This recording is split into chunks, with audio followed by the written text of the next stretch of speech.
Hello, hello, hello, hello, hello, hello, hello, hello, hello, hello, hello. How's everyone doing today?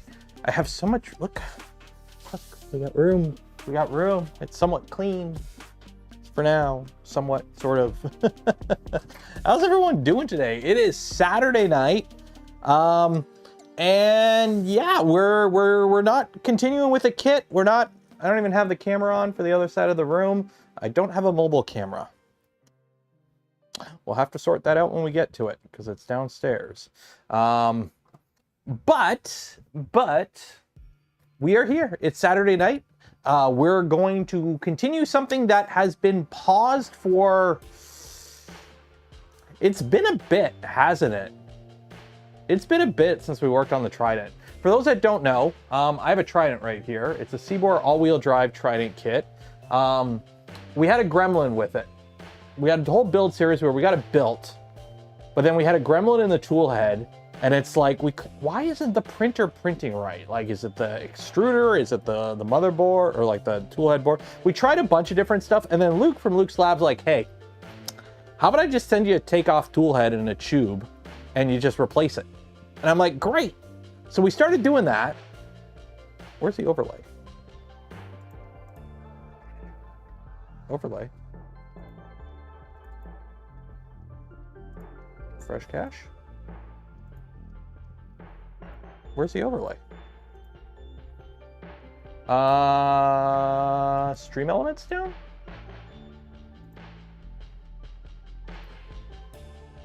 Is stream elements down? Where's the overlay? Streaming tools, overlays, YouTube desktop.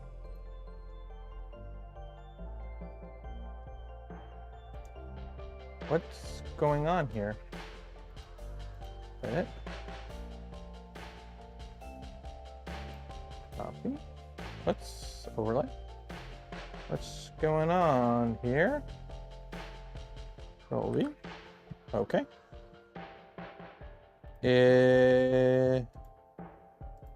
OBS. Fresh cache. That's odd. Because it's working in Stream Elements. It's working in Stream Elements, but it's not showing up here. Give me 1 second. 1 second here. You've ruined my whole flow, by the way. Like I was yapping. I'm gonna try something here. Don't go anywhere.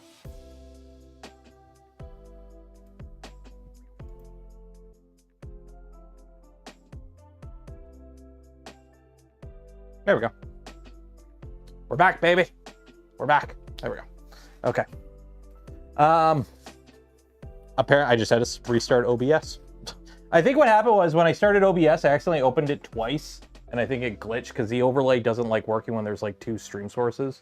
And I think because I accidentally opened it twice, it like I closed the first one when I should have closed the second one. So I don't know. Either way, overlay's there. So that means if you guys donate to the channel, you get pop-ups that pop up here, and you get the dopamine responses.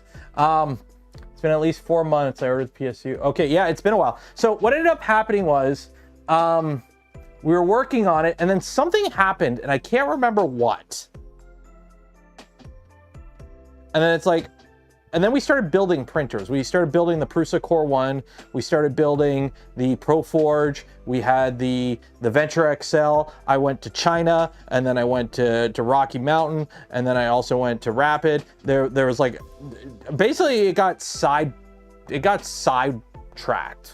So I went downstairs. It sat in storage for a bit. I brought it back up. We've got it here. The thing is, I kind of don't remember where we were at. I kind of... You ever inhale a lot and go, oh, wow. So today, I don't know how far we'll actually get on it. Today is kind of a, let's figure out where we were. Like, obviously, I want to do some work on it, but I think we need to figure out where we were at. I have a piece of tape on here that says PTFE, so I'm assuming I forgot to put the PTFE tube in. So we'll get to it. We'll just start putting it back together, and we'll probably get to a point where it's like, shoot, that's why I stopped. So we'll figure it out when we get there. While I'm doing that, you should enter to win some polymaker filament, because every stream we give away a spool of polymaker filament. And I'm gonna put a big order in with them tomorrow, because the big printer is hungry. For those wondering how the print from yesterday finished, we started yesterday printing a 575 meter tall Dark Fortress of Barad-dûr, and there it is. And for those wondering how much filament I had left, shoot, I mean, here, let me just unload it. Cool, no, 235, enter. Also, I already broke this printer. The XY joint broke. Or not the XY joint. The, you know how on a Voron you have that XY cable bridge for the drag chain? This printing to 575 millimeters with the extra tool head height of the, why is the camera lagging? You shouldn't be lagging. With the extra tool head height of the Rapido, it crashed when it homed. So it just hit that Z motor and it bent it over. So I got to reprint that part. But yeah, this is the Dark Fortress of Barad-dûr. Some deficiencies. That's a really good camera angle on it. The top layer isn't the greatest. There's a few holes. This is only one wall, 3 top, 3 bottom. And it was a little stringy with this filament. I think I was printing a little too hot. I'm still trying to figure out where the sweet spot is for the temperature. I think 225 might have been a little too hot, so I had to hit it with a heat gun to clean off the stringies. The support did work though. It was a bit of a bitch to get the support off, but the support did come off. But yeah, this is 1.7 kilograms of filament, and it printed in 22.5 hours. My current thing of, not Schadenfreude, but like, go on the 3D printing subreddit and just look at, like, there's a few people that love posting their updates for long prints, and it's like, I'm printing this thing day 5 of 8, and the print's like this tall, and the printer's like moving like, and it's like a 0.4 nozzle, 0.2 layer height. This is 575 meters tall. Meters, yeah, 575 meters tall. 575 millimeters tall. It's 1.75 kilograms of filament, 0.8 nozzle, 0.4 layer height, and it printed in 22.5 hours. This is a 1-day print. Oh, the underside? Ooh. I had to adjust the bottom, the first layer by half a or 0.5 millimeter. You can see right there where I adjusted it. But yeah, no warping at all. Like this is flat. And for those wondering how close we were cutting it, oh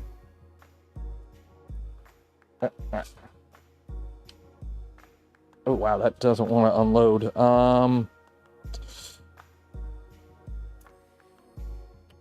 That really doesn't want to unload. Okay, that filament is stuck in there. There we go.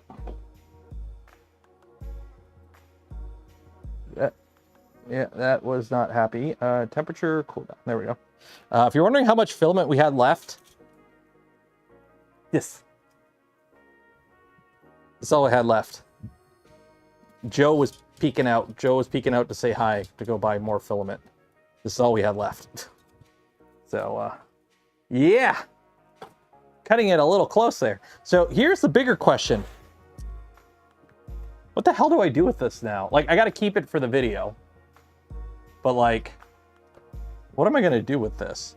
Also, I want to print another one of these because I have the file to print it even bigger in 2 parts and wire it all up with LEDs. That would look pretty cool. So yeah, look at this guy. That is such a good camera angle of it. Like it, with the lighting. Like, yeah, it's obviously not the greatest print in the world. If you really look, you can see some deficiencies. But like, that ain't bad for a 1-day print. This is not bad for a 1-day print. And if you want to compare it, this is how big of one you can print on the FL Sun. whatever that big FL Sun is, this is as big as it could go on there before it runs out of room. I think this one was XY constrained, not Z constrained. But yeah, this is little. This is little. So I think I could fit this here. Let me see. I gotta throw away a bunch of Mando heads.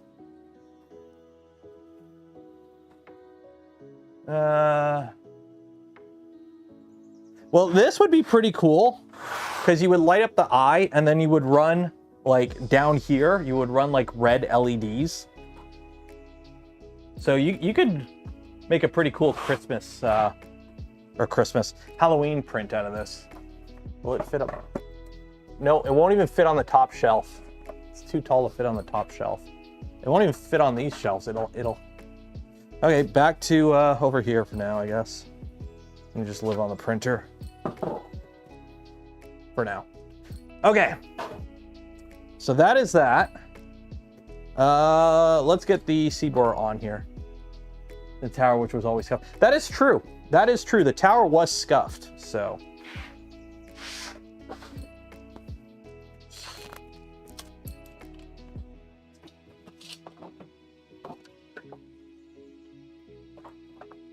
You stay. I need to find a better spot for this so it doesn't fall over.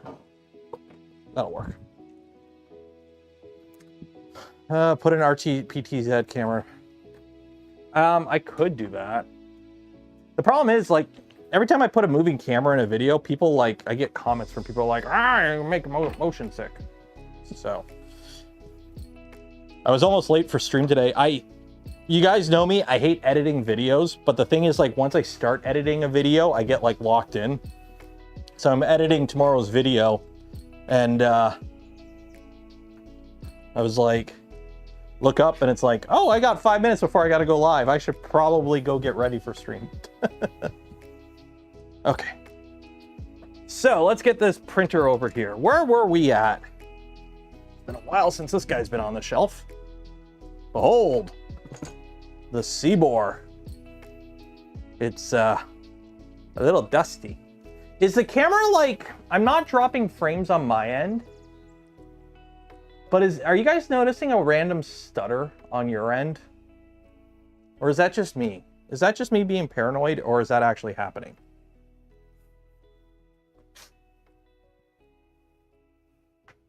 You had your Montreal meetup. Hopefully it went good.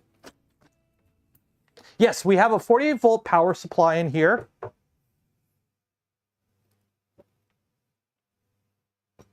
It's doing a stutter. Okay, I'll restart the computer. This computer tried to do a Windows update last night and it failed. So I'll restart the computer after stream. Like if it's like randomly and it's not like crazy, I won't care, but okay. So literally, I haven't done anything with this printer since we did that video, or whenever we touched it last. I think we were wiring it up. I think that's where we left off, because I've got power cables, like, don't plug this in. I know not to plug this in. So let's figure out what I got going on here. Oh, this is going to be a nightmare. Nothing is worse than... Remember how I always tell people never inherit somebody's project? That's what we're doing today. We're inheriting somebody's project today. And I regret it. We've got the Takeoff tool head. We got all the wires there. So I think we were working underneath. I think I got to wire it up.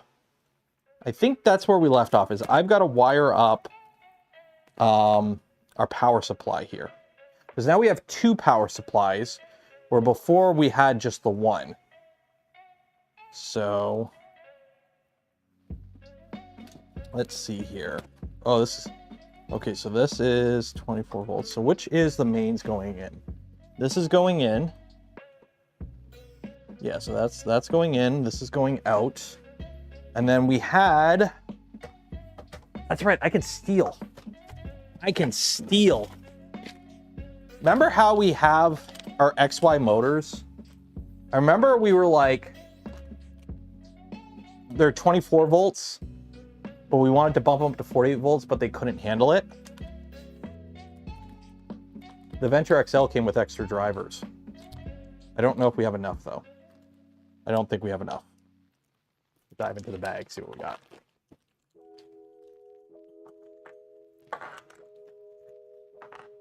I don't know what 5.6 sent me. I don't think we have enough. No, we don't. No, we just got these 5160 bigs. Big 5160s, yeah. So unfortunately, I think we're still going to be stuck with 24 volts for the motion system, which honestly is fine. I really don't think that big of a difference. But we're able to do 48 volts to the tool head, which I have it here, because the tool head is the Jupiter board, which is this guy. So we're gonna have to wire up this whole tool head. That's what I did. Hey, Luke, do you have the file for the 3D printed mount for this for the Takeoff? And if so, can you DM me that so I can print it? That's what I forgot I needed to do, was print this. I knew there was something I needed to do manufacturing wise, and I need the mount for this to mount this to the Takeoff wherever it mounts on here. That's what I need. That's what it was. Also, we got to put a thing in here.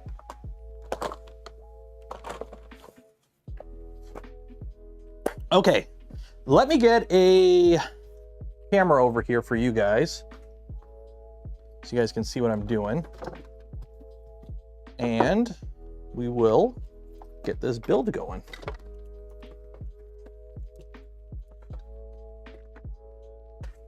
Where are you? Nope. 20 different cables wrapped up around here is a nightmare. Unplug you, unplug you. 20 different cables. There we go. You guys are spoiled. You guys get a nice quality camera today for your mobile cam. If I can figure out where to plug this in.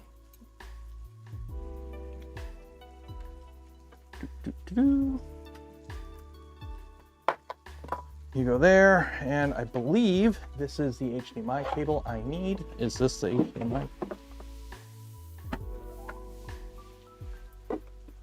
Yep.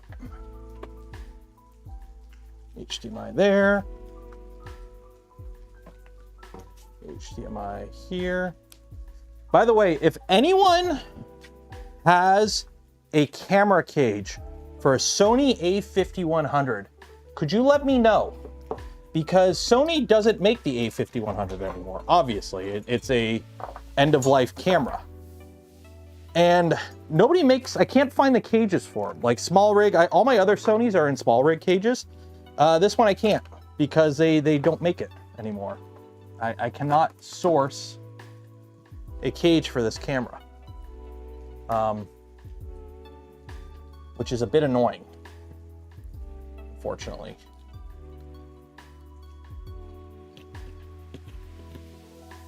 So, mobile camera, HDMI 4. Booyah. There we go.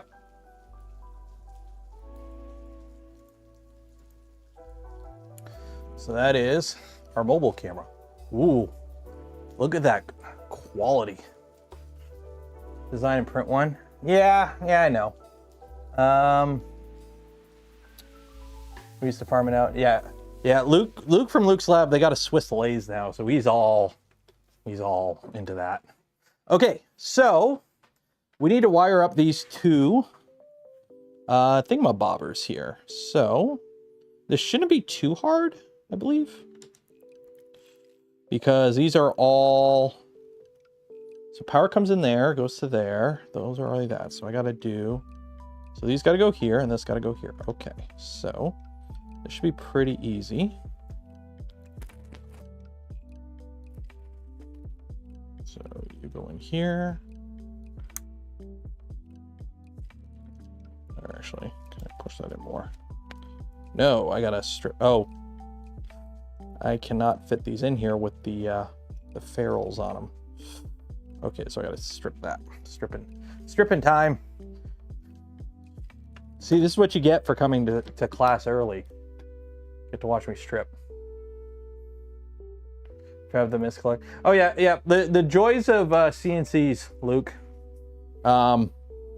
When the shop I worked at, we would get like a CNC would come in, and we're talking like a $400,000 CNC, right? And they would spend like, you know, 2 weeks getting the machine installed. And then no joke, we would have a tech from the company just chill at our shop, get paid to just chill at our shop for like 2 months because it took that long to get the machine working right. It's like, imagine if you bought a Prusa printer, you bought a Prusa XL, and some dude from Prusa just showed up and just kind of sat in your print room for like the next 2 weeks just to like fix the machine because it kept crashing. But with, you know, multi-$100,000 CNC machines, that's the norm. That's just the norm. You'd be surprised at how like scuffed a lot of professional CNC stuff is. You would be surprised. Well, actually, Luke, you probably wouldn't be surprised. You now know. But like, yeah, you'd be surprised at how scuffed a lot of shit is when it comes to that stuff.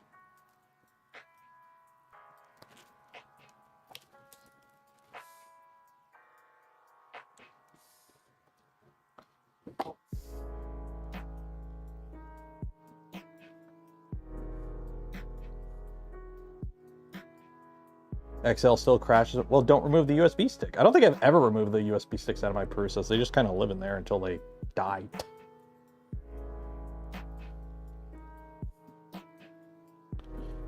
Okay, so I'd rather have ferrules, but you don't really need them. You go in there. You're locked in there.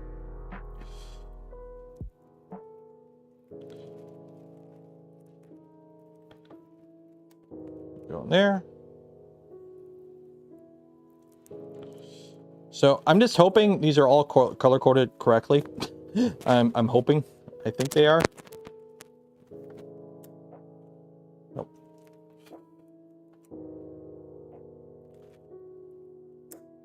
Why don't you want to click?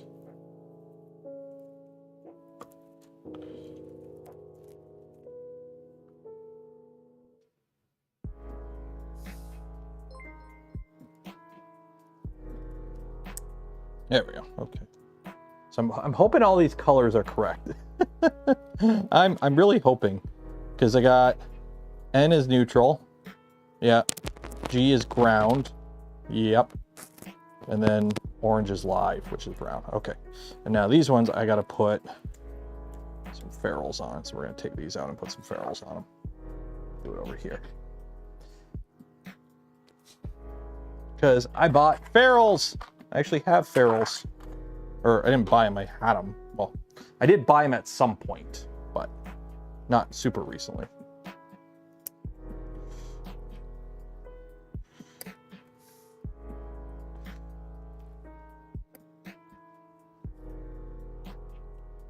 How similar is Sony A5100 to 6100? Different body. It's not similar, I've looked it up. They're not that similar. I think you can like mod one of the other Sonys to make it work. I just want a cage. Honestly, the reason I want a cage is because I use these use micro HDMIs. And the problem with the micro HDMI is the port itself is weak. So what you do is you use a breakout board, or you use a breakout adapter to plug it into full-size HDMI, because it's easier to get full-size HDMI cables, obviously. But then what you do is you take this end and you mount it to the cage. So that way there's no force on the actual connector itself. All my cameras, like this one, my A6400, all my cameras that I use, except for this one, have that set up. So that way the HDMI cable is affixed. So I don't have to worry about it, you know, getting broken. But unfortunately, this machine doesn't, or this one doesn't have it. Are you an empty box? Yeah. Okay. Oop.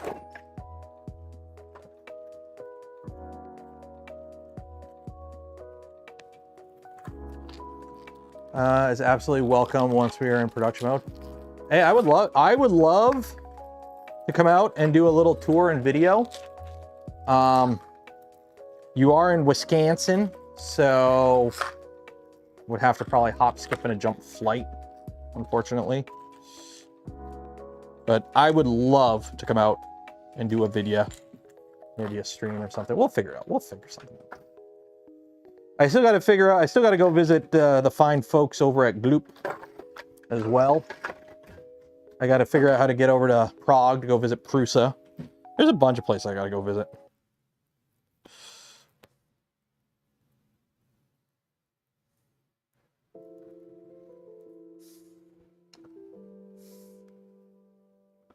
International airports. I'd be flying out of Detroit. There's no point for me flying out of Canada. It's stupid price, and then I got to deal with the American customs at airports, which sucks. That's also why I fly out of Detroit, because it's the customs there is not as bad because I'm flying. It's domestic then. Get their Voron? Nope. I'm going to be bringing it to 3D Printopia. And I'll be handing it off to them. We worked it out, trying to deliver, or if I were to drive to them, like if I was gonna go, you know, to St. Louis to go film a video with them or something, I would bring it then. But you know, they're getting into the new shop and whatnot, and they're just busy with all that stuff. So shipping it is just, we're not gonna roll that dice. We're not going to roll that dice trying to ship a fully assembled Voron. Ask Steve how shipping a Voron goes. So we're just not going to open that can of worms. And I'm just going to bring the printer with me to 3D Printopia and go, here you go. And just hope we don't run into any issues with customs at the border being nosy. Because I'm just going to go like, hey, I'm going to 3D printing convention. I am bringing a 3D printer.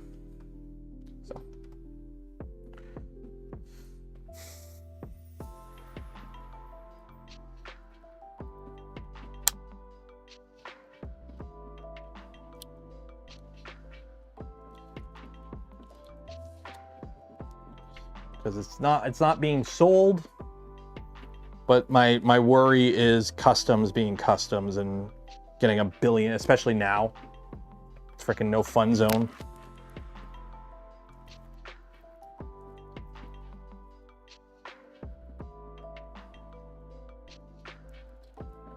There we go. My lctstore.com screwdriver. There are so many people that upgrade. Yeah, the 1080 is finally not out of date, but like finally an older print or an older video card finally. I will say, anyone who bought a 1080 Ti, if you bought a 1080 Ti, you got your money's worth. NVIDIA will never mess that up again. NVIDIA will never repeat that again.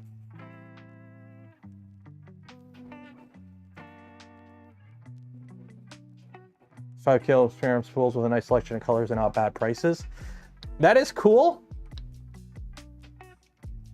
but Polymaker hooks me up. And Polymaker could hook you up too, because you can win yourself a spool of filament from Polymaker. Link in the video description. We're gonna be doing a draw at the end of stream. Also, I'm pretty sure I missed one. Andrew Rogers, $10 for the Takeoff a fund. Cheers and appreciated. Sorry, I missed that.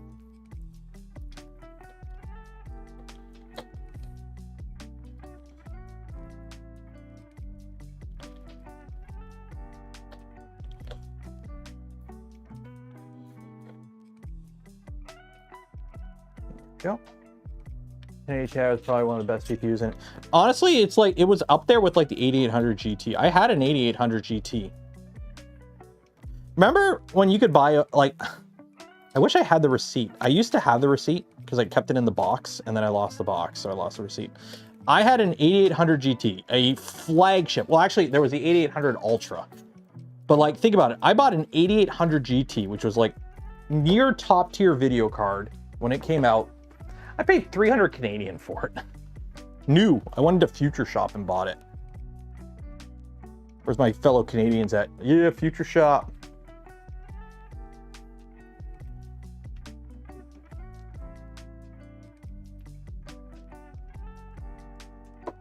Does Polymaker sell big spools? I think so.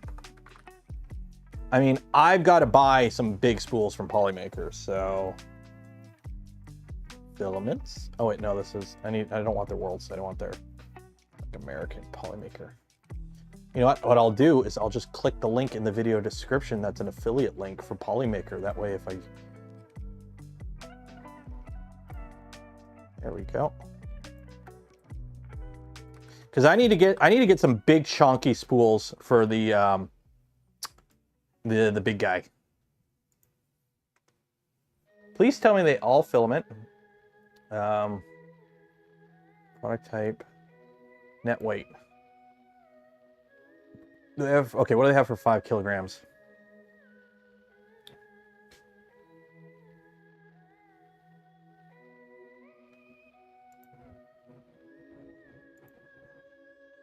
I get a big black spool of 5 kilograms of Polylite PLA. 5 kilograms is gonna be a bitch to feed.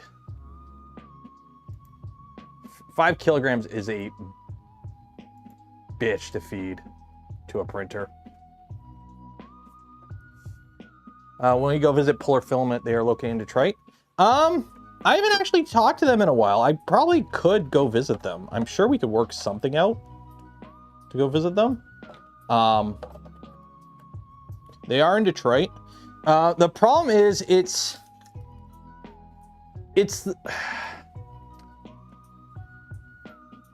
the work visa situation.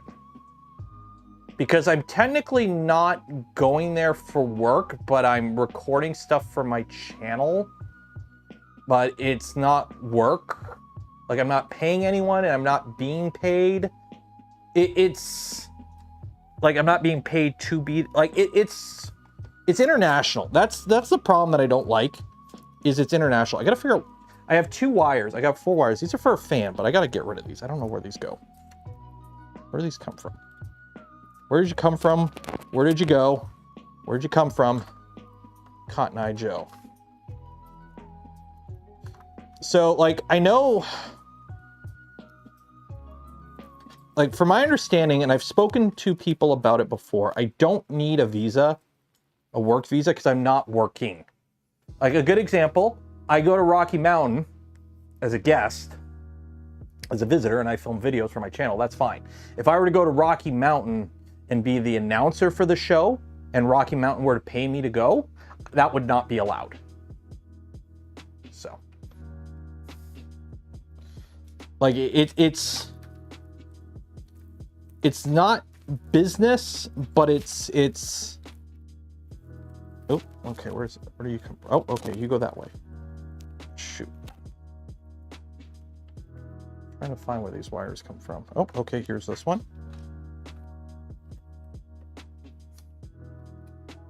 There's that guy. And then there's this guy. I think these were for like a Nevermore system that, or not Nevermore, Curtain Air, which I'll be honest, I'm not a fan of Curtain Air. I do not like Curtain Air systems. Yeah, this was for a Curtain Air system. Yeah, so we can unplug these wires. So these wires are no longer needed. Over here for now. Business visitor, like when I visit. Yeah, it's like, yeah, it's like every time I've crossed, it's never been an issue except for this year. It was never a problem before, but now everything has gotten 50 questions and I don't like it. Okay, so where do you go to? So you are some yellow lights. Where do you go to? Oh, you're an end stop. So you're an end stop. So you stay in there. Okay, so you're there. So that is an end stop. So we need you to stay. You stay. You're an end stop. You're good. So that is that. That is that. Okay. So now we got to wire up the main board. So unfortunately, the only thing using the 48 volts in here is the tool head board, because I don't have drivers for 48 volt. that are compatible with this board and the form factor.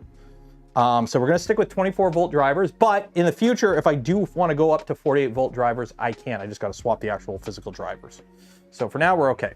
The visa secure, I think that's only if you're like a permanent resident of the US. I am not, so I don't have to worry about that, I don't think. I gotta check the jumpers for this too. Or actually, no, I don't, because I could just power it all by, yeah, I can just power it all by 48 volt anyways, because I need motor power anyways. So I'm pretty sure, let me check the jumpers. What is this board anyways? What is this board? Remember how I say never inherit somebody's project? What controller board is this? Is this a Manta? Is this a Manta? I think this is a Manta. It doesn't say anywhere on it. I think that's a Manta. MP8, I think.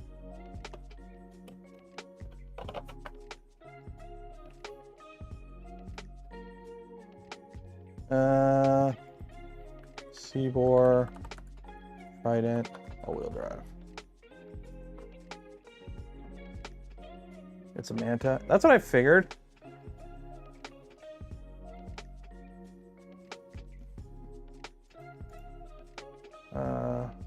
Downloadable upgrades.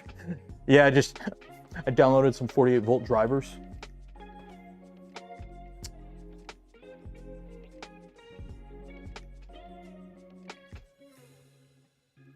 Pretty sure it's a Manta. Yeah, Manta M8P. Okay, Manta M8P pinout.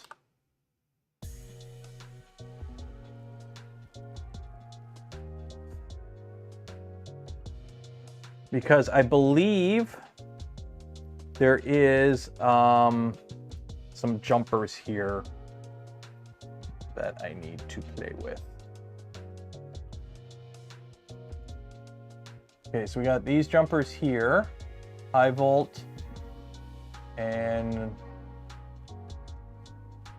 so, okay, so we got 3 pins here. So if they're on the left 2 pins, that's high volt. But if I do VBB, that's drawing this power here, right? So if I put all the jumpers to VBB, I don't need to worry about high volt, I believe. Well, it should be the pinout. The pinout should be the same. Yeah, this is the same. Yeah, so those are the same. So I should have, because I believe the way it has this wired up, because I can't remember if this is original. Yeah, because according to this, I have the bigger drivers for the all-wheel drive are pulling from this guy, the bed, or the motor power, but I shouldn't have to. So if I have all the jumpers on these two, I shouldn't have to worry about high volt at all. I shouldn't have to put motor power in at all, right? Yeah, but I know the pinout's different, but I mean, like, these jumpers are the same on both. These jumpers are the same on both. Yeah, these are the jumpers the same on both.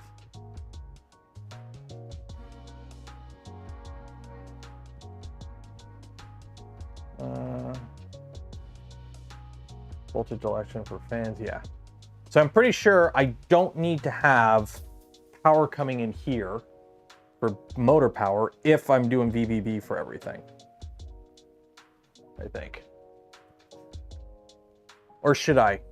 You know what? I'll just do it anyways. I'll just do it all for that anyways. Why not? I've got the keep it simple. Keep it simple, stupid. Okay. Or actually, this is going to be annoying because I'm going to have to only have the 2. Oh, I got the 2. Okay, we're good. So we've got power. I don't need bed power because the SSR is pulling from...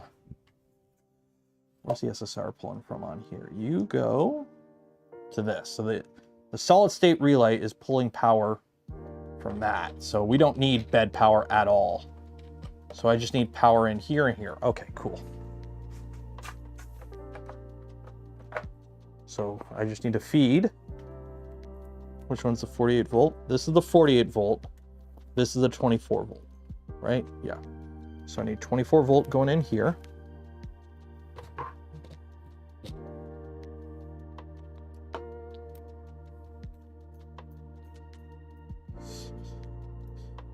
You know what the worst part of all these upgrades you're doing, Luke? You're gonna have to start hiring employees. And then you're gonna have to get an HR department. And then you're gonna have paperwork. That's what you get for trying to run a proper company. That's what you get.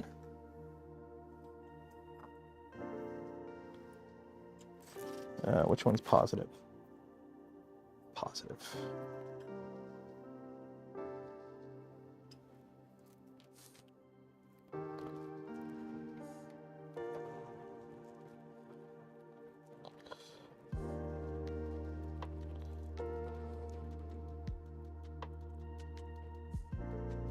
Your days of I have 1 full-time employee and 3 time. Really? Okay. In that case, I'm gonna bitch and complain. Not gonna lie, been looking at the job market lately, seeing what's available, right? You know, it's always good to see what's out there, because my backup plan, when I quit my job to went full-time YouTube, is kind of in a shit show right now, because hey, the trade I left is dying. So just kind of, I'll just go back to work. It's not really an option. So I've been looking around, and you would figure I'm in a manufacturing town. For those that don't know, the city I live in, well, I don't live in, I live nearby. The city I am closest to is the manufacturing capital of Canada. It's the automotive capital of Canada, right? And big mold industry. So I figure, you know what? There's got to be something additive related around here. You know, I like the additive industry. I know a lot of people in the additive industry. There's got to be, you know, some sort of additive-ish company near. No, nothing. There is nothing in my town that has anything to do with additive manufacturing. The only thing we have is, like, if you like Google like additive manufacturing Windsor, you get like some guy printing stuff in his basement. So yeah, that's a little not fun.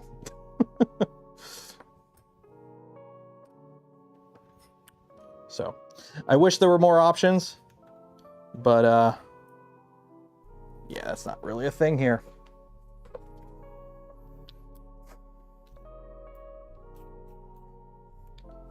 Like, there used to be a filament manufacturer in town, but they closed up. I don't know if they shut down completely or if they just stopped making filament, but I'm pretty sure they closed down, or at least they closed down the filament aspect of it.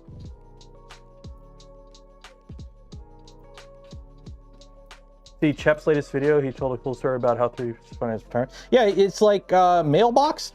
We don't really have those in Canada. The whole mailbox thing with the flag, that's not a thing here in Canada. Plus, shipping in Canada sucks. So, like, a lot of like the gig work, small scale manufacturing doesn't make sense in Canada once you start having to worry about shipping stuff, because prices are stupid when it comes to mailing stuff in Canada. So, is what it is.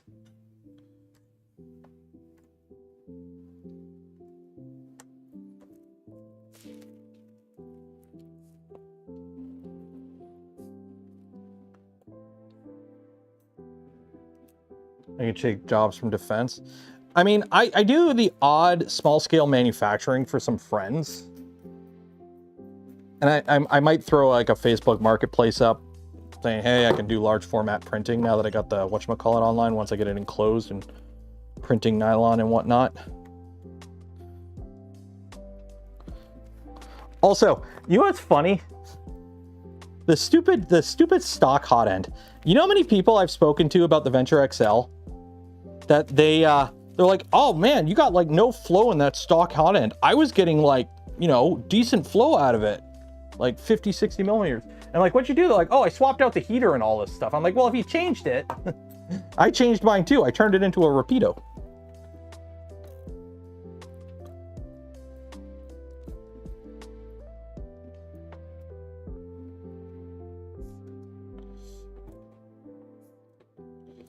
Okay. So I should probably power this up just to make sure it's all powering up. Because it's been a while. I probably should power it up. Let me double check, make sure everything is actually wired up here and everything is happy and I don't have exposed wires anywhere. Don't think I have exposed wires anywhere. The 48 volt power supply isn't hooked up to anything because that's going to be hooked up to the Takeoff. I think I can power this up safely.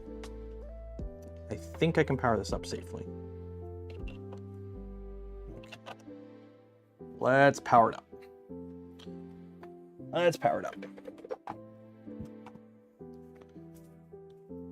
And if it go boom, it go boom. But yeah, it's kind of disappointing because I was like trying to see if there's like anything nearby, you know, just do something part-time or whatever. Oh. Don't keep cables like this around. They're shockingly not safe. There we go.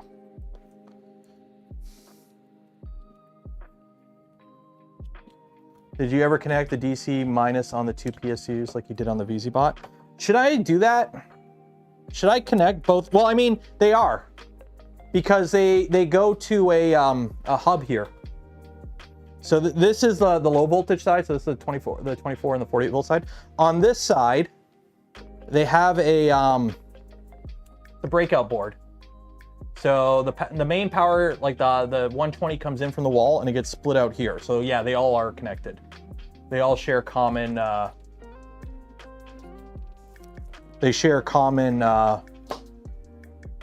ground neutral or live neutral and ground. Oh, the DC negative should be bonded? Like even if they're different voltages, like 24 and 48 volts, like I should have where this is negative, so I should have a wire going from V negative on the 24 to V negative on the 48 volts.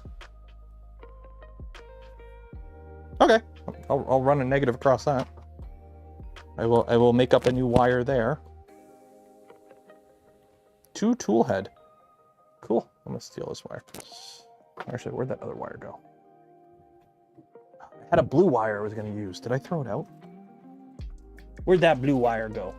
I was gonna use you. Where'd you go?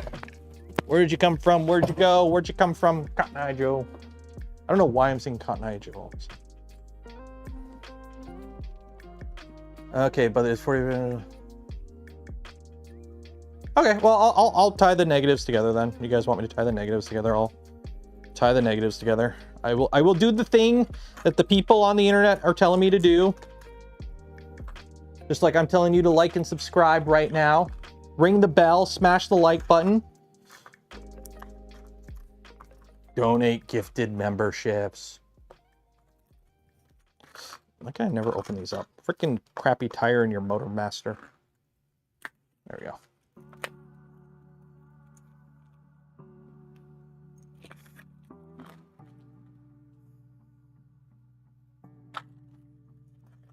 That's how you know I'm super serial.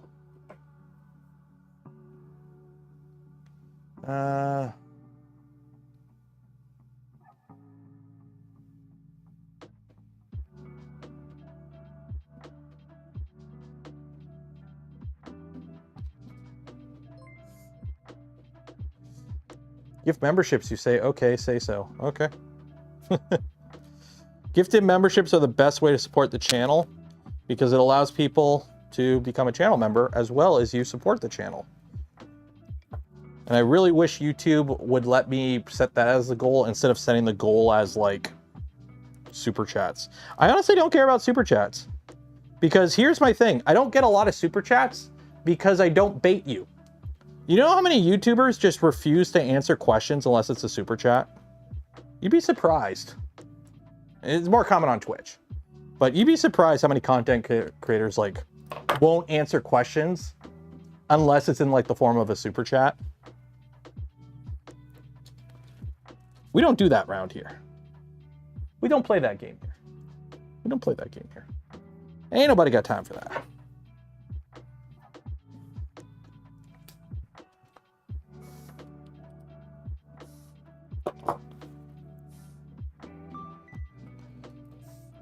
Vladislav Lakolev gifted 1 community membership. Cheers and appreciated. Oop, I accidentally cut a little too much there. There we go.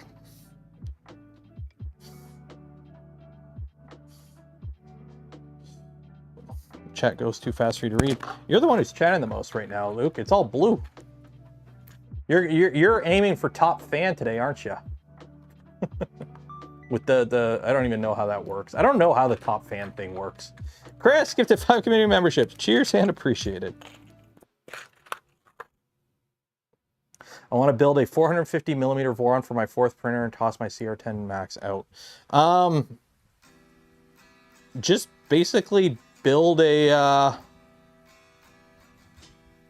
build your own Phonix. Just use a standard Voron V2 gantry and just put it in a 40/40 frame. The Enigma Blade, $10. I'm gonna play the game. You just lost the game.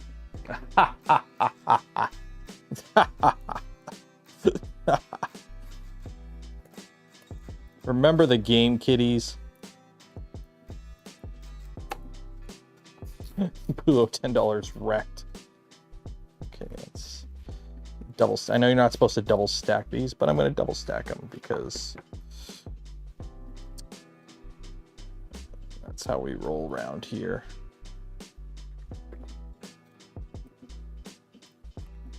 By project, what is Project Ripoff? Legit, what is Project Ripoff? I have no idea what that is.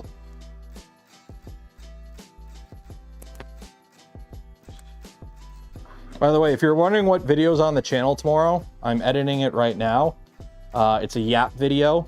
It's my thoughts on kits and should you be building printer kits anymore, and why you should, you shouldn't, and why I think kits are kind of dying right now. So it's one of those videos where I just turn the camera on and talk without a script for, wow, that's a really great close-up of my hand. You can count the pores, class. How many pores do you see?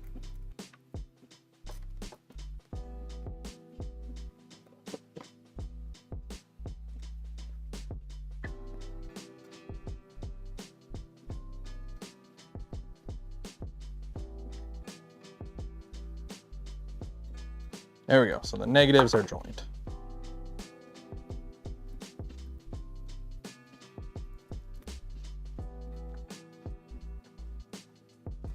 There we go. Okay. So now we should be able to power this up and hopefully everything works. You got an H2D in the house. It's pretty okay. Already jammed it once. Honestly, the H2D is not a bad 3D printer. I think you're just overpaying for it because it has the stuff in it to support the other stuff, and you're not. Why would you pay for a machine that can support a laser printer if you're never going to use the laser? Why? Why would you pay for a machine that supports a freaking Cricut or whatever vinyl cutter if you're never going to use that aspect? The machine is pricier than it should be. It's too pricey for its market, I think. It's going to be really interesting to see what the H21, well, it won't be D, it'll be H2P. I don't know, whatever they're calling it. Okay, so the printer is off. Nothing in the tool head is connected. So plug that in. And at least we'll do this. So at least if we get some sparks, well, it'll be on camera. And we power it up.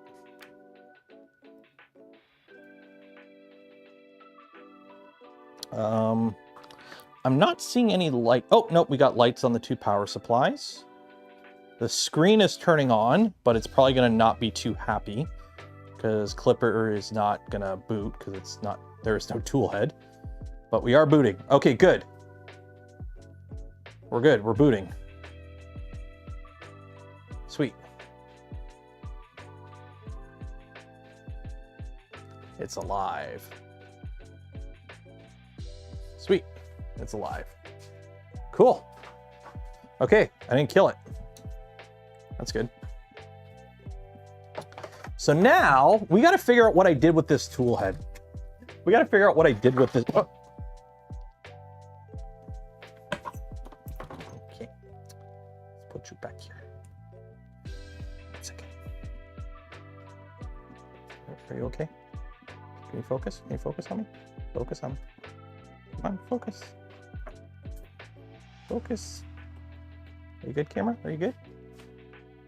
Uh-oh. Focus.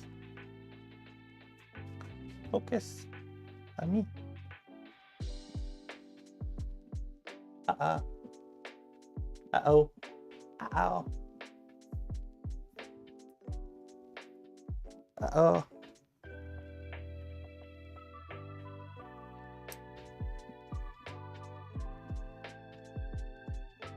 Come on. You know you want to live. You know you want to live.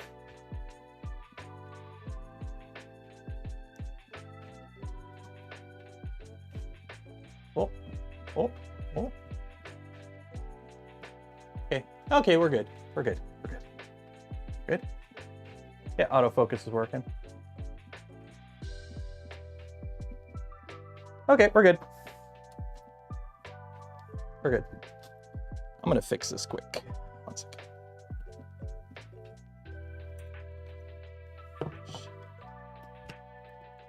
Put this right at the back. What do I do to fix it? The mystical, all-powerful power cycle. I turned it off and then I turned it back on again.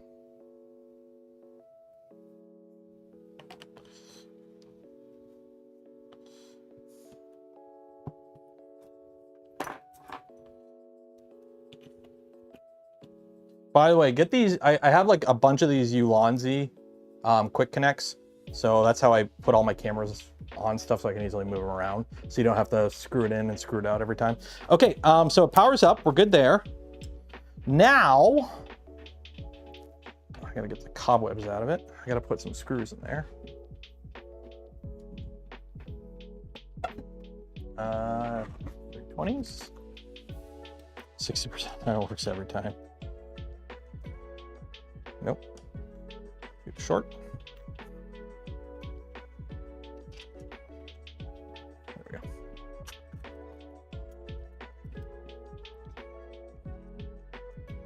Also, I know we didn't do a Twitch stream this week. I was trying to, and then just stuff came up. So maybe we'll do one tomorrow. If not, Monday, hopefully. We gotta finish building that Gundam.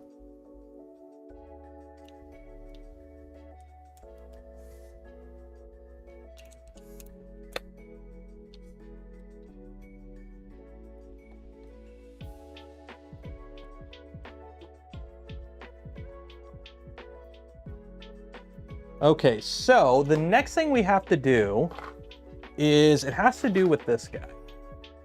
Because if I remember correctly, I forgot to put the PTFE in the tool head, but also we got to wire this up. So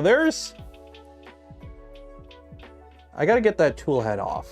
What is the fastest way? I think I can just undo the these 2 screws, right? What's the quickest way to get, no, I gotta get that tool head off. How do I gotta take this top plate off, I think. I take the top plate off. And then I can undo the 4 screws and drop the hot end. And then I can put the PTFE in there, I think. So. I think. If only I had the designer of this thing in chat right now.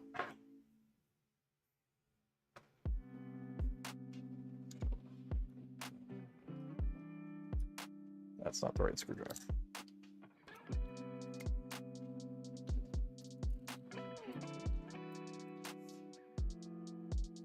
You ain't the designer? You're not?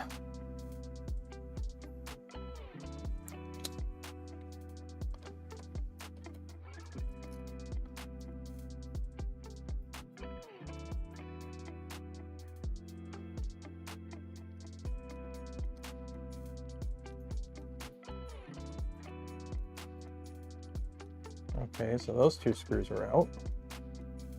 Is there one more screw I'm missing? How do I... There's like a whole process to take this apart, and I can't remember how it comes apart. Is there a screw from the bottom or something? Or is there one in the... Oh, then how do I get this off? This is attached to this. So how do I get this off of this so I can get this out? Because I gotta... It's the PR guy.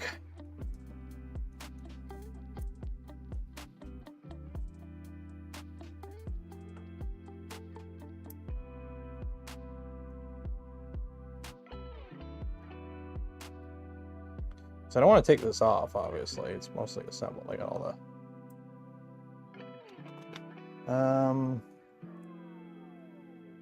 There's a lot of play in that carriage. Oh well, that's what it is. So we got our fans all coming on that side. Everything's on this side. Could have sworn you would just take these two screws out and this top plate would come off. I guess not. Well, I should probably read the instructions at this point. Luke's link. GitHub Takeoff. There we go.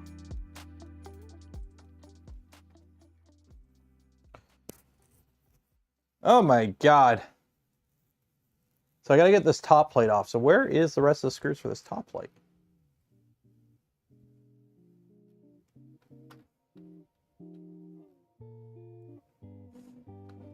There's that screw and that screw. That screws into there. Where's that coming up? No, I don't see any other screws.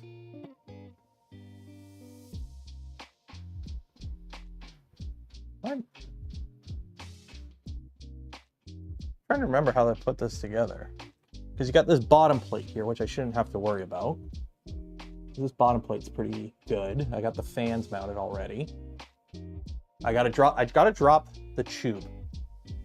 Gotta drop the tube so I can put a piece of PTFE in there. What is the easiest way to do that?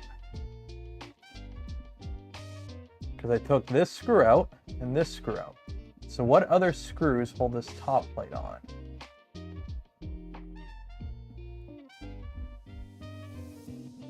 So I only see these two countersinks, and then there's this screw in the back. But that's in the front. That's not doing anything.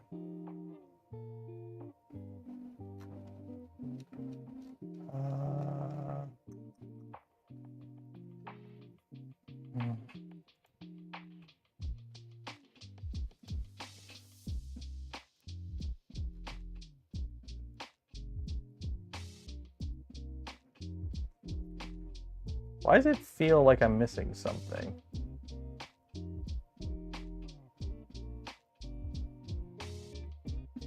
Why does it feel like I'm missing something? I don't see any other screws.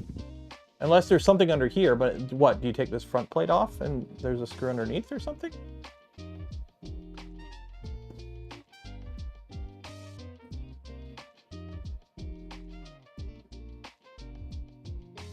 What am I missing here? What am I missing here?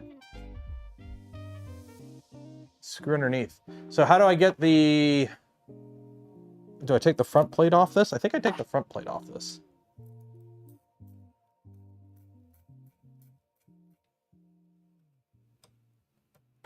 And there's like a screw on the inside, maybe? Okay, so we take that off.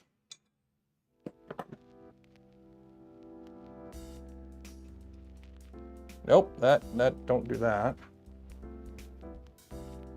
Yeah, it screws up from the bottom. So how does it screw up from the bottom?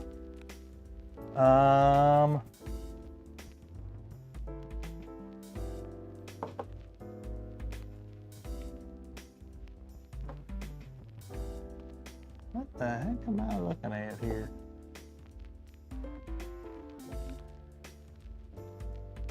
Yeah, it screws up from the bottom. Yeah, so those two screw up from the bottom. So then what's coming down from the top? So how do I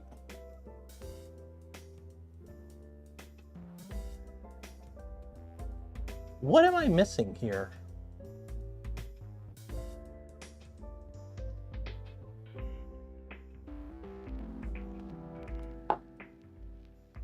How do I take that off? I have to take off the fans. Okay.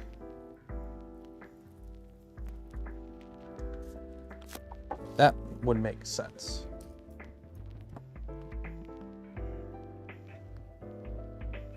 That would make sense. So take the fans off.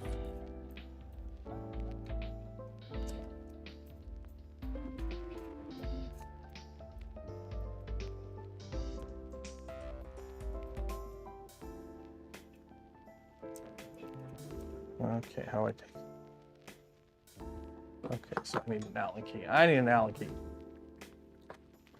Isn't it fun coming back to something after you haven't touched it in like half a year? Be like, how did this all go together again? What in tarnation?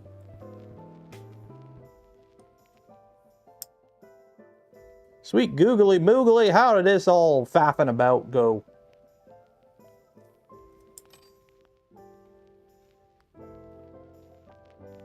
We're gonna slide you back here so I can get at you like this. Oh, look at big brain, big brain. How do you want your Jupiter mount angle? Whatever makes the most sense for this machine, I guess. Whatever variation of the mount you think makes the most sense. Just be aware, this does have a top hat, so I can only go up so high on this machine.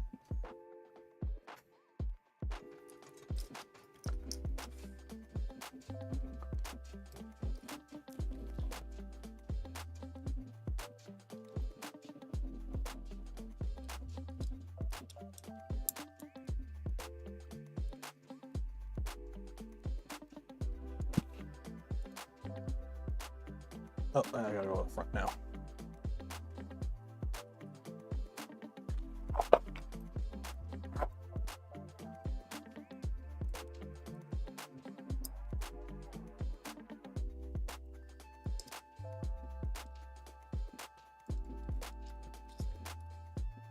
I love things that go together like a puzzle.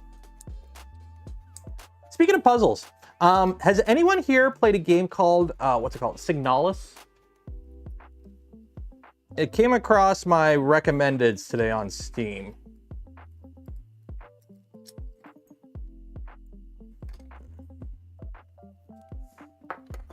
So has anyone played that game? Recommended it? Signalis? Okay, so that's that. So how do I get at that screw? Is it the long screw in the back here? Is it the really long screw in the back here?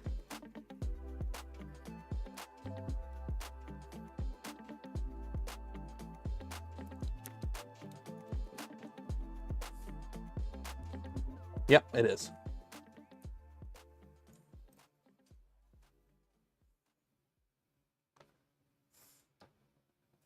There we go. All this just so I could put a piece of PTFE in here.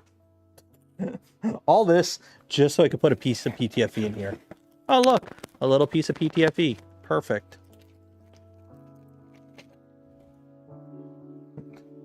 Literally, all this just so I could put a piece of PTFE in here.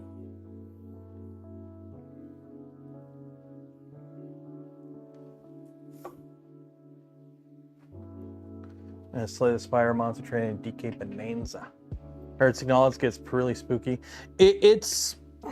I've kind of decided, like, when it comes to games lately, like, other than Baldur's Gate is just my, like, forever game. I have no problem just sinking hours into Baldur's Gate. It's kind of sad. But anyways, games that are kind of like, I guess you call it like a vibe. Games that are like a vibe are what does it for me.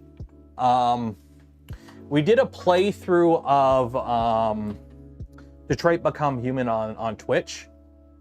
And that was a really fun single player, like one and done type experience. And that's kind of like my thing lately, I've noticed. Is like games that are like You do one good playthrough, it tells its story, and it's done. You're not doing like grindy fetch quest bullshit or anything like that. This is dirty.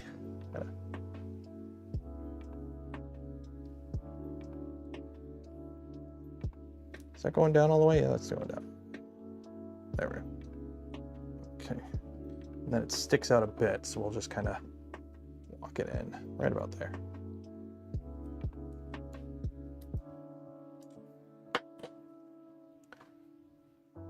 And story based. Yeah, same here. Like games that have a nice story to it. Like there's a ton of games that have fun gameplay that I just like. I'm like, yeah, but I'm not going to invest in that. Like, I don't know.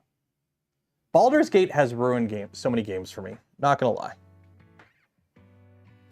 Baldur's Gate has ruined so many games for me. Because it's like...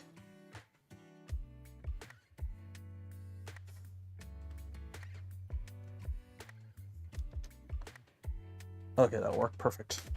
Yeah, Baldur's Gate has ruined games for me. So many games for me. It's like, well, this isn't as good as Baldur's Gate. Wait, did I? Does that go deeper than I thought? No, that's right.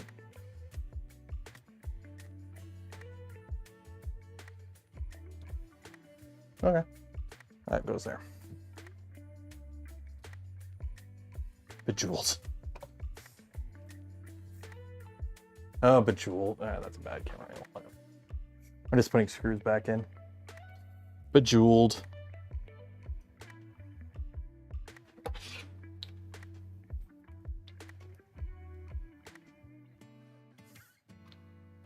Monkey Island on the Amiga. I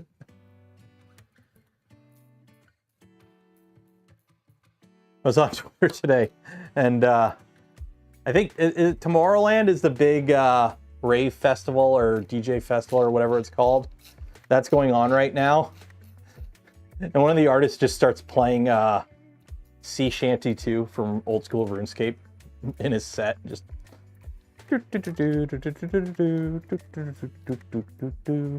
I'm like, I can't believe that game is still relevant. Like, I played that game when I was in high school on the school computers. Those were like Pentium 2 Windows 98 machines.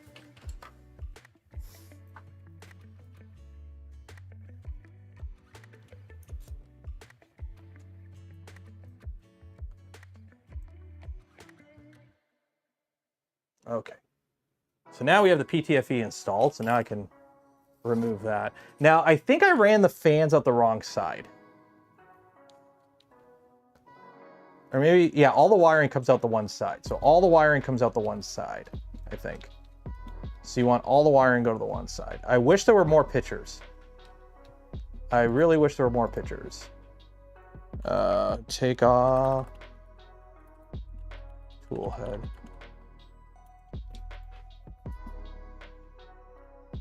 No, where's... Like, okay, yeah, so the fans come out that way. Oh, that way, and they go up. Okay, so all the wiring comes out that side. Okay.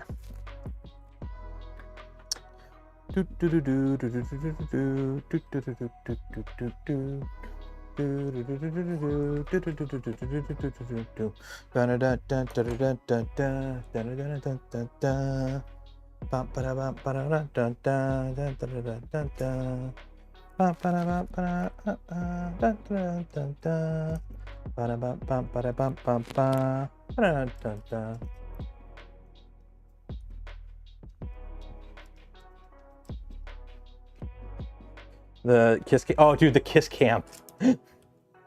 The whole kiss cam thing is hilarious. Talk about throwing your entire career away over something so dumb.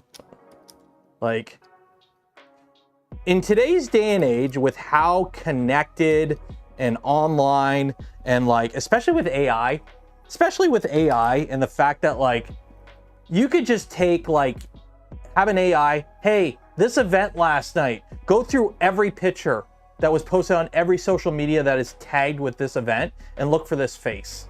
Like, especially with the prevalence of AI nowadays, if you're having an illicit affair, like, you do you, whatever. You wanna be a scumbag, you do you. But like, holy shit, don't do it publicly at a public event. Like, holy shit. Like, in terms of this is how you do an affair, don't do that. Like, with there ain't no secrets anymore. The world is too open. You can't, like, and also, if you do get caught, play it off cool. Don't, like,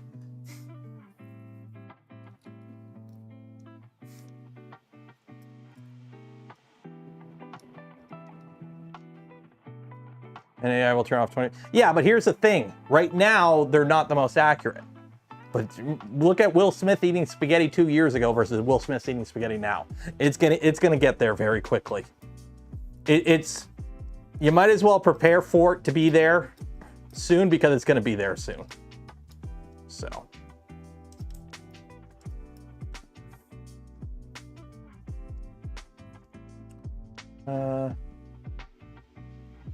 Yeah, don't duck and hide. Yeah, that was the, I think I've shared this story before. When I did, I spent a summer doing ceremonial guard in Ottawa, right? I did Army Reserves for a couple years, 6 years, and I spent a summer in Ottawa doing ceremonial guard. And that's like drill team, right? Like, you know, Army drill team stuff. And one of the first things they tell you is if you screw up, like you drop your rifle or something, don't make a scene of it. Just keep going like nothing happened and nobody notices. People are blind, like human brains are wired for pattern recognition. So if you see everyone doing a movement and then all of a sudden one person like kneels down to pick something up, it stands out. But you know, oh, you dropped your rifle, but you just keep moving and you just pretend you have your rifle. Nobody notices that. You'd be surprised. So if they had just like played it off quickly or something, nobody would have said anything. But the fact that like they made it super obvious, and then the singer from Coldplay called it out too, like, oh, either they're just friends or they're having an affair or something. You're done. You're done. You're done goofed. You done messed up, Aaron. Okay. So we've got our thermistor, we've got our heater, we've got our fans. I need the wire for our, how does this guy wire in? Is it this one? Our USB wire here. Are these the same? Yeah. For the beacon, because this has a proper beacon. There we go. So now we need a tool head board. So the tool head board for this is the Jupiter, which, fun fact, I don't have it printed. So we got to print the mount for the tool head board. Did you DM me it, Luke?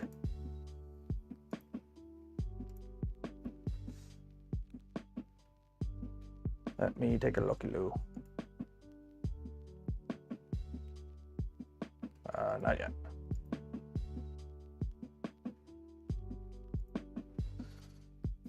No, not yet. I'm designing it now. Okay, so we got to wait on Luke to design the hot end, or the mount for this. So we really can't do much without it. I can crimp on the cables. I got to make my own Microfit 3 CAN bus cables here. I got to crimp my own CAN bus cables. Or is it this cable? Which cable am I supposed to use? I'm assuming the short one. I'm assuming the short one is what I'm supposed to use. Oh, can I get that out?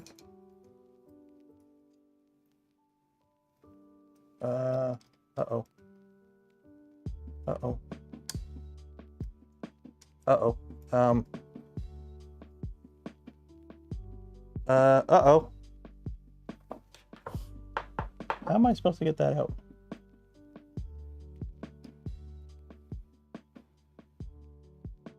Okay, well,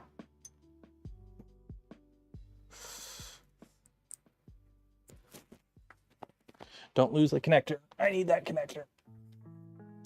Yeah, I'm assuming it's the short wire that goes to the tool head. Extend over cables to the right side where there are 2 mount holes on the LGX Pro. So what cables should extend over? Because I've got 2 cables here for the beacon, 1 long and 1 short. You know what? We should probably wait till I have it mounted and then I can see where everything goes and then we go from there. That would probably be a smart idea, is wait till we figure out where everything mounts and then we go from there. So this is going to mount over here, I think. Okay, so we'll do that and then I'll probably have to move some stuff around. We'll wait for that. Let's see, what are we going to print this with? I'm going to print it on this Prusa, but I'm going to print this with some fancy filament, because we have some fancy filament. Should we use, we have PET CF17. Oh, we got PPS CF10. Which one of these would be the cooler filament to use? Or I could just use ABS. Or I could just use ABS.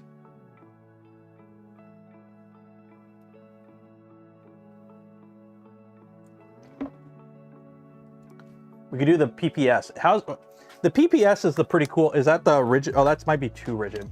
You know what? We'll just do ABS. We'll be safe and do ABS. I think we'll just play it safe and do ABS. Filament, unload filament. But I got to put in an obsidian, or I've got a Diamondback here. I got to put in this printer. So PPS. Okay, we'll do PPS, but it's CF, so I got to put a Diamondback in here.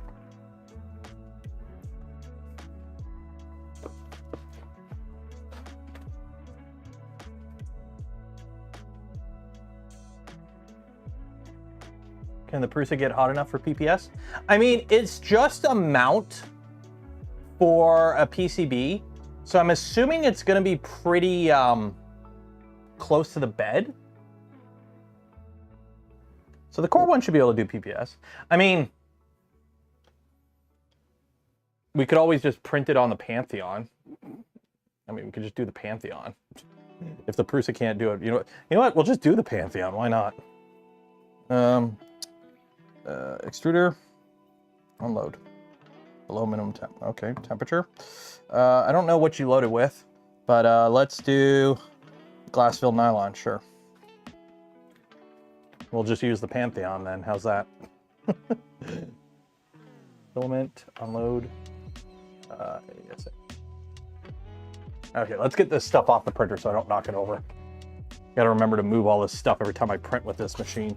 It's like I store all this stuff on top of the printer because it looks cool. But I gotta remember to take it off the printer before I print, otherwise it all falls off.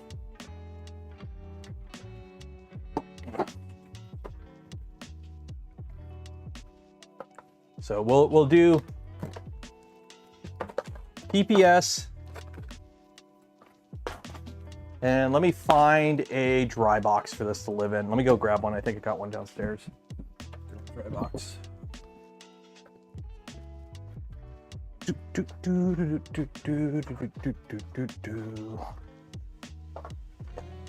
Here. Because we want it dry.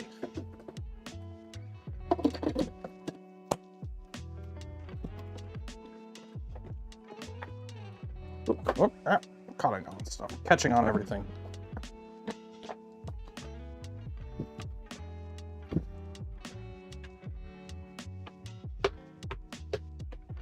Here. Yep.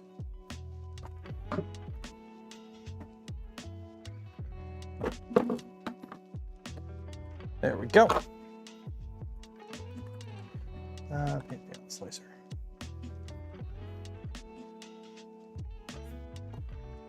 Okay.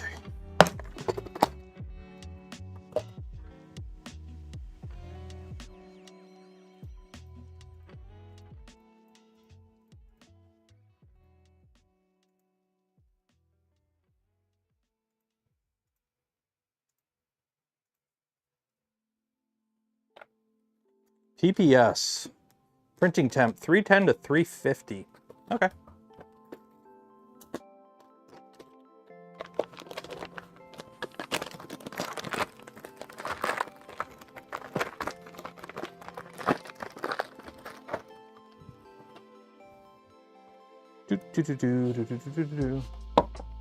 I have 2 files in my Discord inbox. Sweet.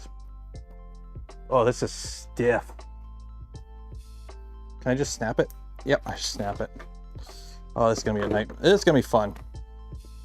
This is gonna be fun to try and not break.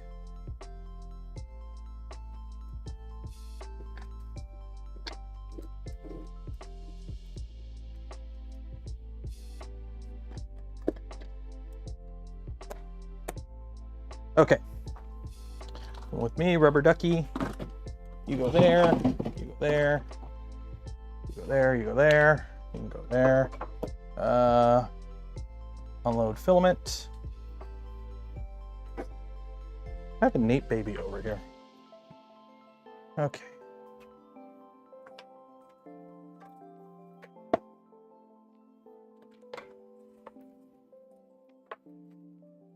That's unloaded.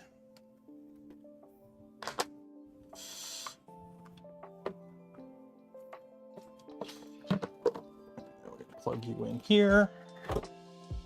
I need you to be running this whole time.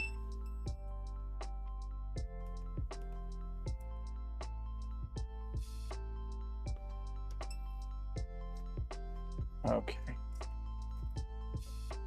Now the fun part, getting this into the printer without it breaking.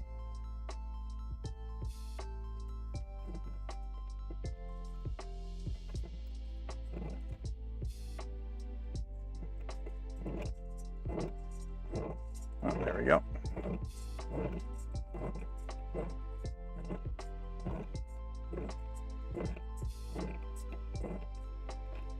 Okay, that's that.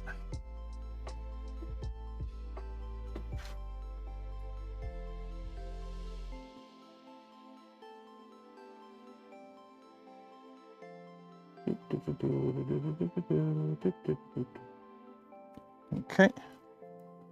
Load. There we go.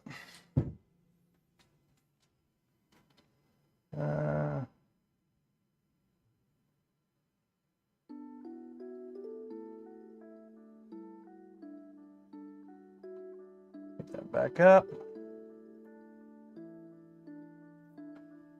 Can I move my bed? Is this homed? I don't think this is homed. Probably not homed. Hot. Extruder.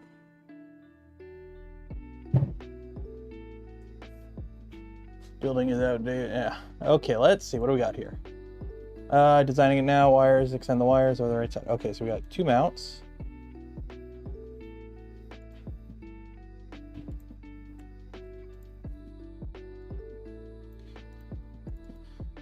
Okay.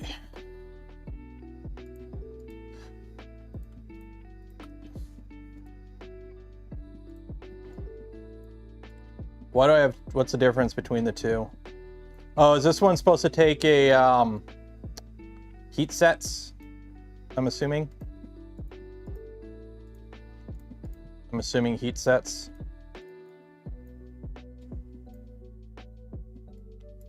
So one uses heat sets, one doesn't. Okay, so glass fiber nylon, that. Let me just make sure this is loaded. Let's extrude. Extrude.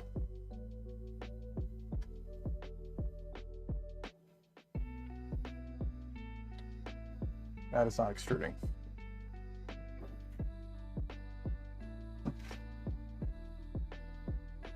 Why aren't you extruding? Why aren't you extruding? Why aren't you extruding? You are not extruding. Oh, you are. Broken. Uh-oh.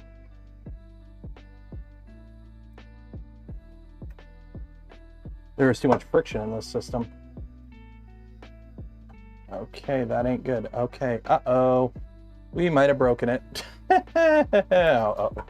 Okay, this is gonna suck. Because there's no easy way for me to push that out. Temperature. Let's go to 350 on the hot end and see if I can force this out. I might have broken off the filament in the load chute and it's gonna be a nightmare to get out. Yay. I need my step stool. I mean, worst comes to worst, it's 4 screws and I can swap out the entire tool head of the printer. The joy of it being a Pantheon, it is actually relatively easy to fix. Oh,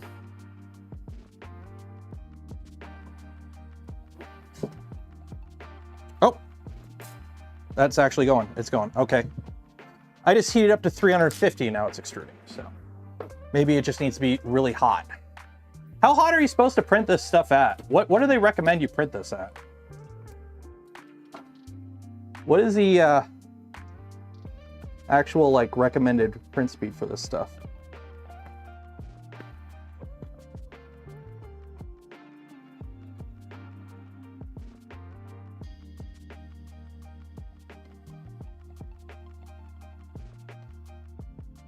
There we go, okay.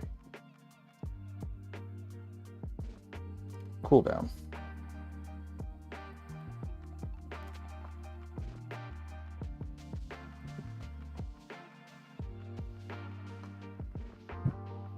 That is a lot of heat coming off that hot end. What brand? It's Fiberon. Fiberon Pipicis. It's recommends 310 to 350 on the nozzle and 80 to 90 on the bed.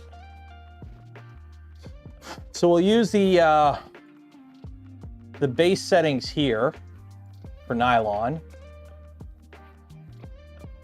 And we'll do 320. 320.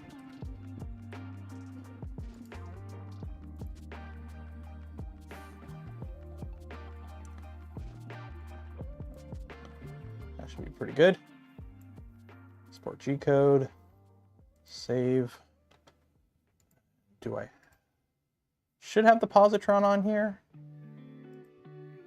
Or not the...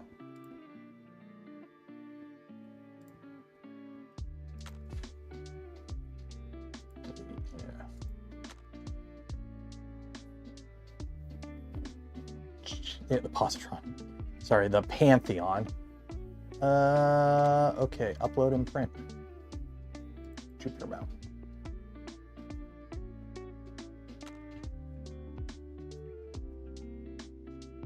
Hi.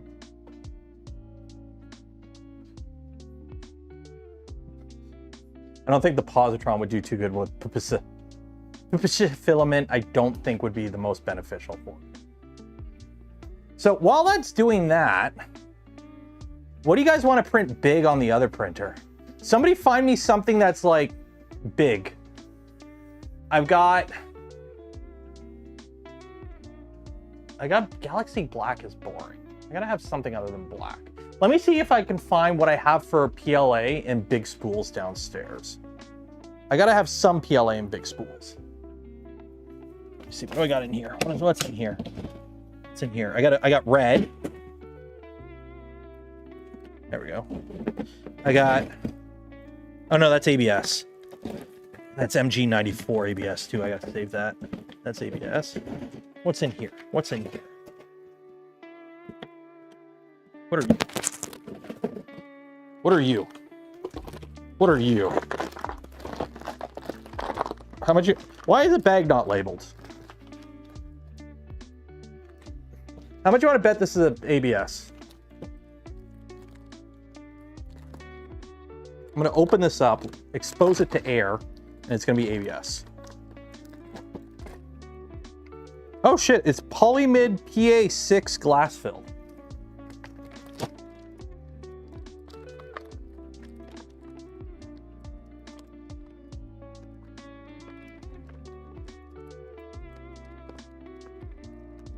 Super tight. I don't have a big enough spool to do a massive benchy like that yet. I don't have a big enough spool. Let me go downstairs, see what I have for big filament downstairs. I'll be back in 1 second. I mean, I'm gonna talk. You guys can hear me while I'm walking and talking. But like most of the big spools I have are ABS. Don't really, I have, ooh. Yeah, we can kill this guy off. Yeah, that'll work. A massive spool of yellow.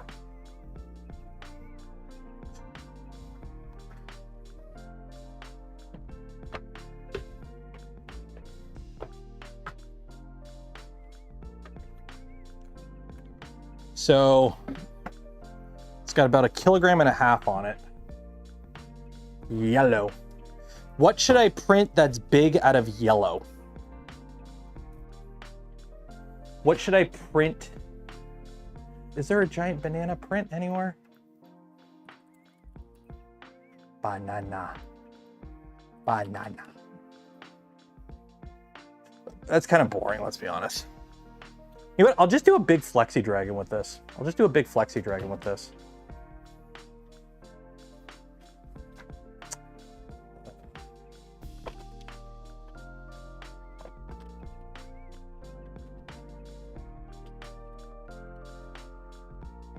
Just do a big old flexi dragon. Actually, I don't have the camera over here, so you guys can't see me. I'm on this side of the garage now. Also, the drag chain broke. The drag chain mount broke. Giant Deadpool, you can go there for now.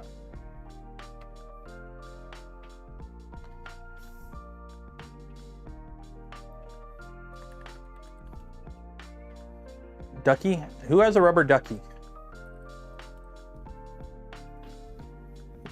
The problem is all the rubber duckies need support. I don't want to use support. I don't have support settings. A bar stool. Apollo gifted $5. Cheers and appreciate it. Let's see here. What do you mean a bar stool?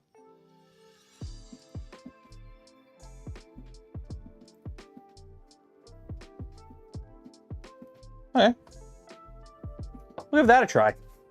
Why not? Let me go load this in the machine. Let me go load this in the printer. Ah, that ain't gonna fit. Okay, 1 second. I need to. I gotta move that. It doesn't help that my Allen key holder. Ooh. Are we printing? Oh yeah, we're printing. We're printing. There, you guys can watch that while I swap this over.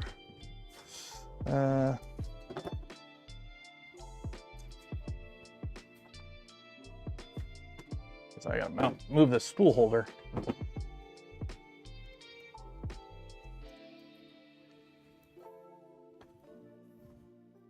I think this is this an M4 screw? Better not be M4. Is that M4? Really? Really, you used M4 for the screw holders? Seriously? Instead of M5?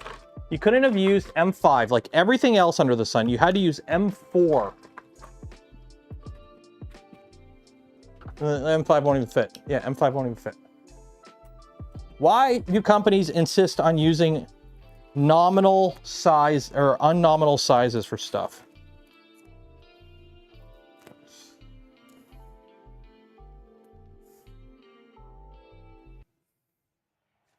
So now I gotta fiddle with this to make it fit. That's annoying. It is what it is, though. It is what it is. It is what it is. Okay, so you go there. Yes, I'm talking to myself. No, you can't see me. I know. The Allen key. Don't need the Allen key. There we go. There we go. Okay, now I gotta pick you up, put you there, tighten you down.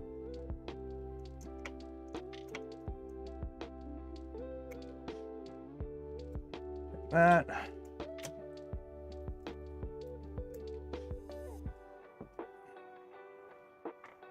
There we go. Okay, so now feed you some filament. You eat your filament. Num num num num filament. Num num num num filament.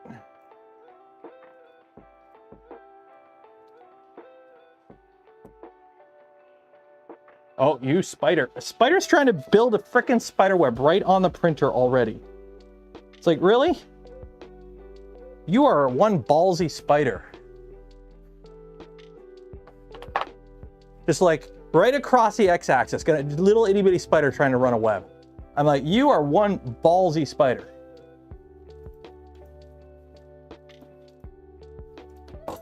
Okay, why can't it download?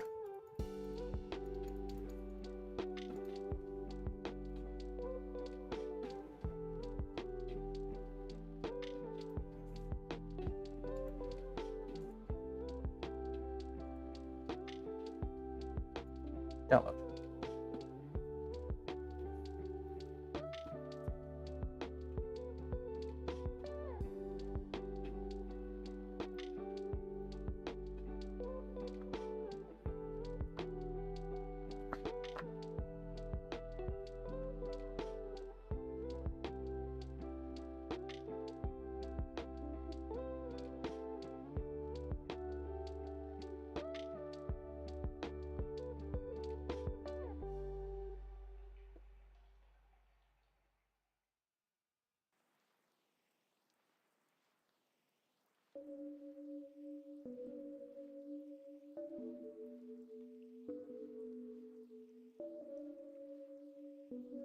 Oh, I gotta extrude quite a bit of filament to get from black to yellow. There we go. That'll work. Okay, temperature, cool down, extrude, extrude.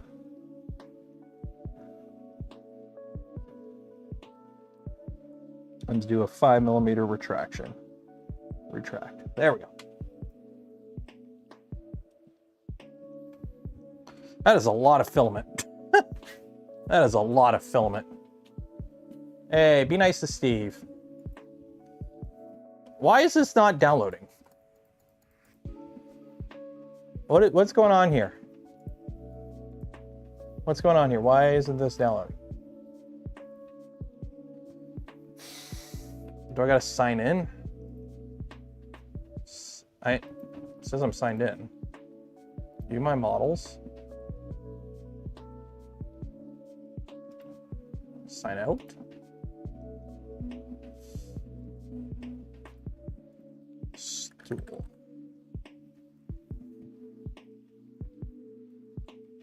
I can't find that stool. I don't know why it's not. Download. I hate when just give me the download. Because I don't know what my Thang's sign in is here. That's why I like printables. Printables. Do you have an alternative link for that, Apulo, or just send me the file? Stool. Oh, I just download off printables. There we go. Okay. So, download the bar stool. Then we load up Orca Slicer. How's this printing, by the way? Oh, that's printing damn good. Also, I love the whole... Because, you know, watching it do... Like, let's see. Will it show the speeds on here for the travels? 430.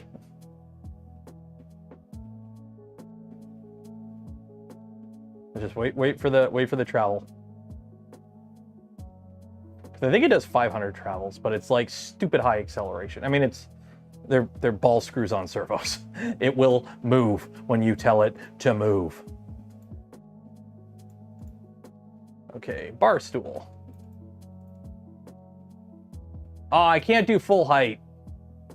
No. 685. Dang it.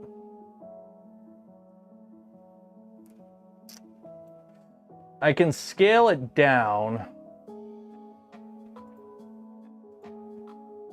So 570 is about as high as I can go. So that's 80. Let's do 80%. Do 80%. So I scale it to 80%. Well, it'll just be a little stool. So scale it to 80%. Change my temps because 225 is a little stringy. So let's do 220. Okay, first layer 60. Save. Okay, now for strength, we're going to do 3 walls, 4 top, 4 bottom, 15% infill.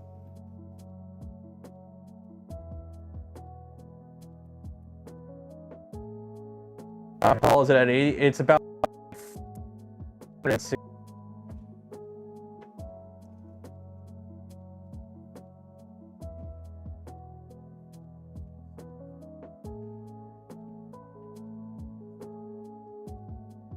So that is, oh geez, 1.8 kilograms. That's a little too much.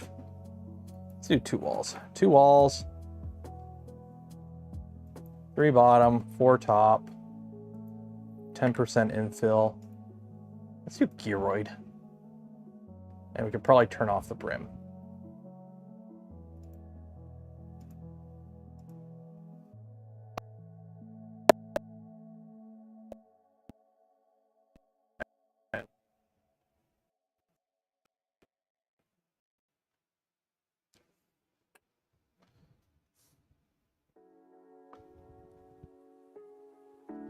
Why am I still on 2.30 beta?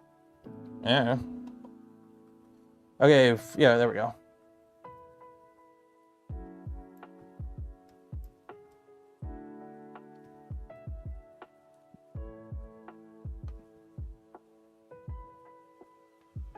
And this is a 15-hour print, by the way. Okay, print, upload and print.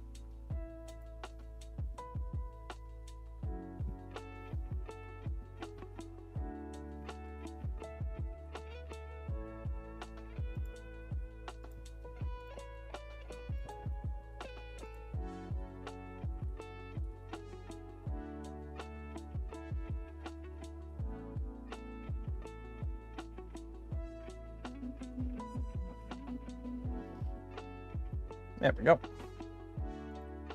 And I'm pretty sure that printer is on a different circuit than this printer. Yeah. No, it's not. That printer is on the same circuit as this printer, but it's on a different circuit from this printer, I think. Or is that that? Or is that that?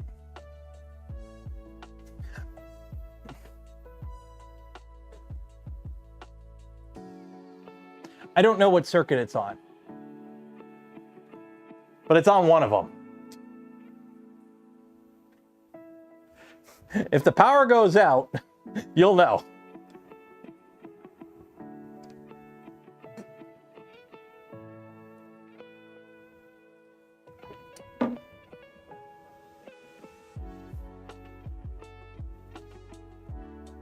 Yeah, I need to do that. I need to I have 3 circuits in my garage. I have 2 20 amp circuits and a 15 amp circuit. And they all use the same plugs. Well, actually, no, the 15 amp circuit is pretty obvious because the 15 amp circuit is, actually I got 4 circuits in my garage because I have 1 single plug that's 220. So yeah, I got 2 20 amps and a 15. The 15s are, the 20 amps easy to find because it's got 20 amp plugs. So. Don't forget to print it. I'll print the seat in a different color. The seat will print in a different color. Man, this thing prints so smooth. Oh, shoot.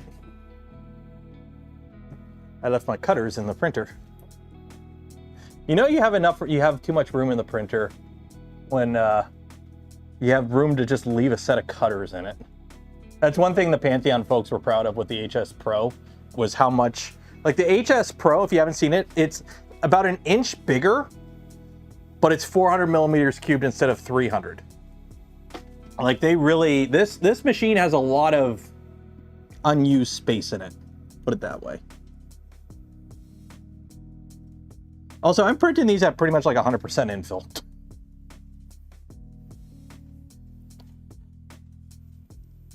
Pantheon costs 10K better. Oh, it does. It's a really nice printer. The Pantheon, I honestly haven't been using it much lately because I'm printing the giant Gundam. I'm using the Prusas for that because I'm doing it all on consumer level machines, and Prusa sponsored the filament for it, so I'm doing it on the Prusas. But it's like this I save for special purposes because it's like I don't want to do something on here and then you'd be like, you can do this at home as long as you have a $10,000 Pantheon. So yeah, why not? The big printer has a 0.8. This guy's rocking a 0.8. Also, I figured out what's wrong with the LEDs. We wired them up backwards. So the LEDs that go under the crossbar, the wires go, like the LEDs go in a direction and you're supposed to, solder it one way and it goes that way. Yeah, I soldered it on the other end. So that's why only one LED is lighting up. And yeah, so I would have to completely retake apart the entire X-axis to put proper LEDs in. So we're just not gonna bother with that. I'll just put bigger lights in the printer when I eventually enclose it. And it will get enclosed at some point, just not today.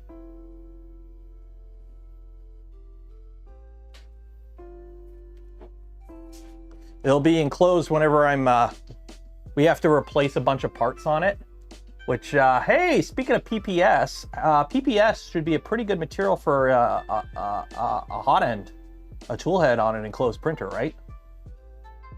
Right? Should I just print all the parts for the replacement hot end and extruder and everything on this in PPS? Because honestly, I'm going to keep the extruder. I'm keeping the extruder because I want the cutter. So we're going to keep that at least until another tool head shows up. Although actually, I kind of want to keep the stealth burner on it.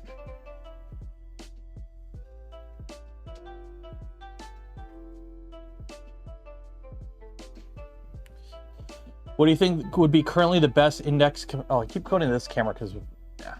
What would be the best index compatible printer? Trident? Trident would be pretty good. Anything that's like, any printer that has a open work surface.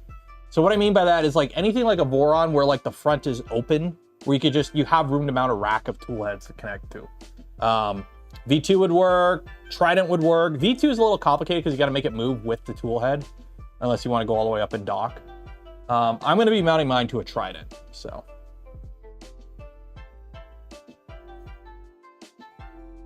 SV08, yeah, SV08, yeah.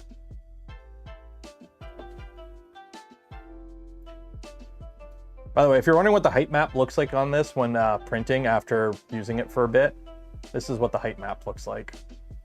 So we still have about 0.3-ish millimeters of variable. Got that one is low in the front. I could probably fix it, but I don't care. It meshes fine. It meshes fine, so. Index on a Core 1.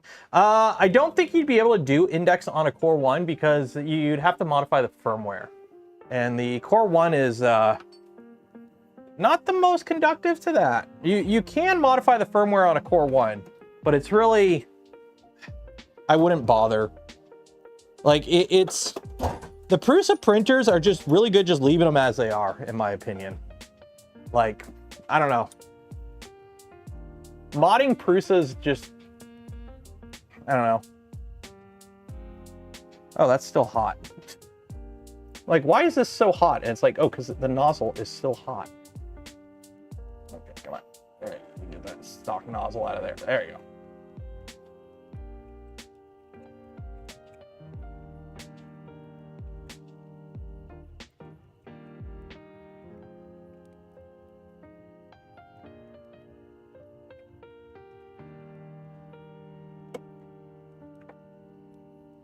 There we go.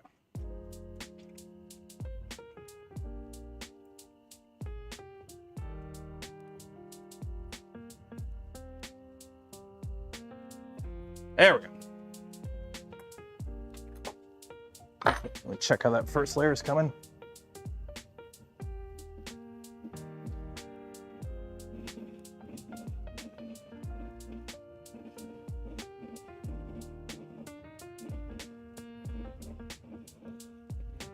Is there text? Does this thing have text on the first layer? What are they doing? What is the first layer doing? Oh, it does have text. I'm like, what is it doing? And it's like, oh, that's what.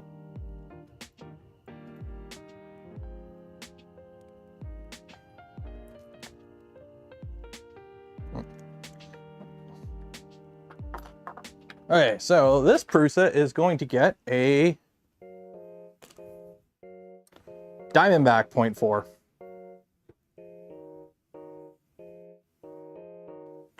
Snapmaker is coming out. It looks a lot. I mean, it's a 4-tool changer. You want to know what's funny? Because Bamboo went with 4 tools, how many other companies do 4? And it's because the slicer. Apparently their slicer, it's just, it works better with divisibles of 4 or something. It's just the way it is. I don't know. I was speaking with somebody that was like, yeah, it's because of the slicer or something. So because Bamboo just decided on 4, pretty much everyone else does 4. And it's like, no, do 5.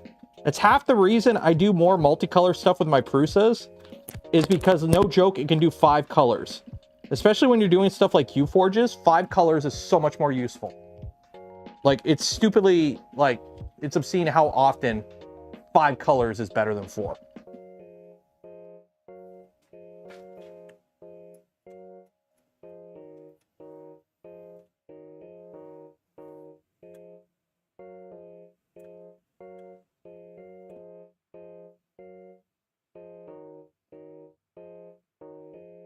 Oh yeah, let's touch the 100-degree hot end to line up the screw.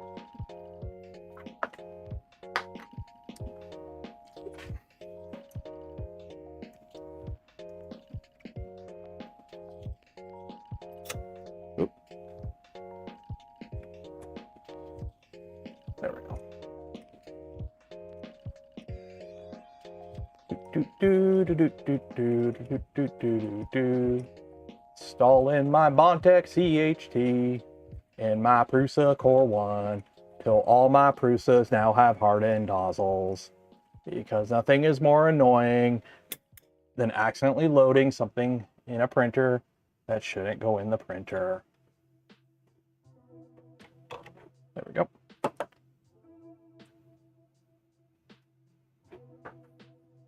Yeah, nothing is more annoying than loading a printer with carbon fiber filament, getting like 5 minutes into the print and going, oh wait, shoot, does that one have a hardened nozzle?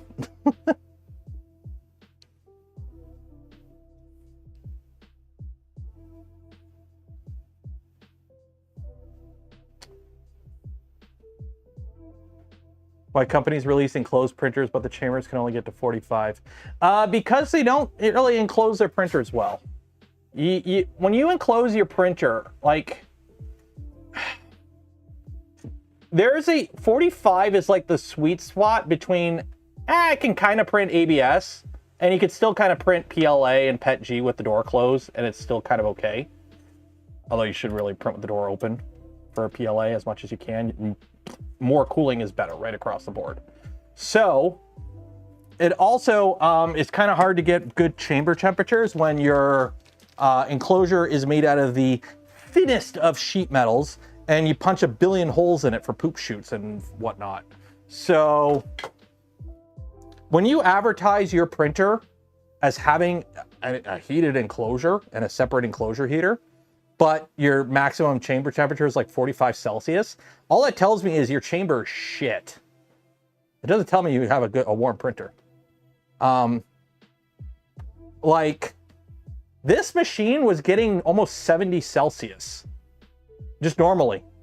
No air circulation, no boosting fans. Just this machine by itself, enclosed, was getting like mid 60s, almost 70 Celsius chamber temperature. That's just the bed heater. Your printer already has a chamber heater. It's called the bed. You already have several hundred watts of heater in your Voron. So. That was open sauce day 1, John. Let us all live vicariously through your experience. Please tell us how it was. Did you meet any famous YouTubers? Okay, so print head. You have a hardened nozzle, but not a high flow nozzle. Because I don't think the Diamondback is a high flow.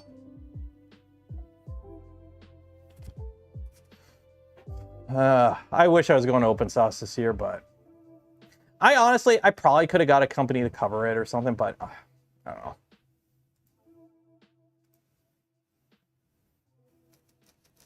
Look at everyone in the Montreal meetup.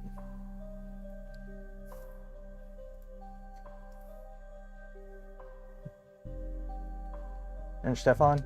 Yeah, just Stefan's there. Yeah, Steve was there.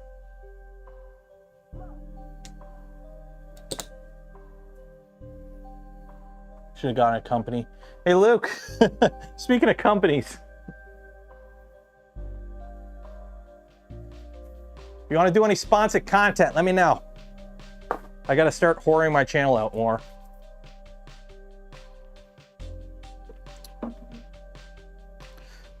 I didn't see Tom. That's funny. So, funny story from last year from, so at Open Sauce, there's a green room where like all the VIPs get to go to. That's where all the YouTubers hide out.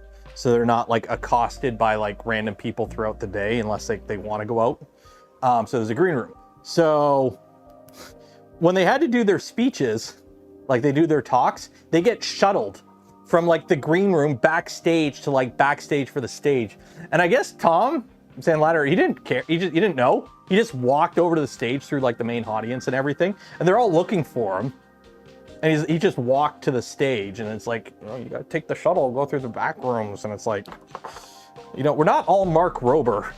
We don't just get mobbed. I like hanging out with the normal peoples. Joe was there? Oh yeah, Joe, Prusa sponsoring. Actually, watching William's channel lately, they've been doing quite a bit of, I don't know if Prusa's actually sponsored anything on William's channel, but he's been showing off the Prusas quite a bit, so. Once we get our hot-ends rolling in. I know, the big guy is, the other thing. The Rapido works. Also, I'm so disappointed I can't find my Bondtech CHTs. I've got like a generic no-name brand CHT in here, and it's super disappointing. I want my Bondtech CHT in here, because I trust it more than generic no-name brass CHT. Oh geez, this first layer sucks. How do you cancel print? Okay, where do you adjust the Z offset on this? In a machine running a cartographer, where do you adjust your Z offset? I need to drop it like 0.01 millimeters or something. Ever since I switched to this nozzle, it's just been high for my Z offset. This nozzle is, I don't like this nozzle. It doesn't squish. The nozzle doesn't paint. So on a normal nozzle, oh, this will work perfectly. Ready? Boo. Okay. So we got two nozzles here. Okay. And we got our filament flow. Oop. So on a normal nozzle, on a good nozzle, you would have your like filament flow down. Okay. And then you have like this little, like a flat. Yes, I know it's not flat, but you would have like a flat there. On this nozzle, this 0.8 no-name brand nozzle, it's kind of like this. It's like barely there. So it's got like no smush. So you have to like squish it down a little bit more. But I'm trying to remember, because in cartographer,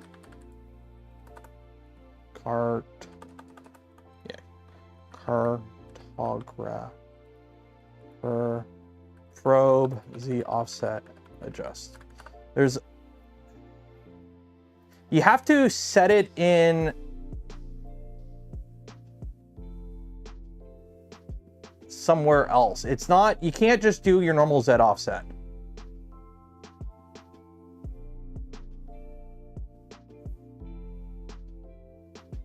There's like,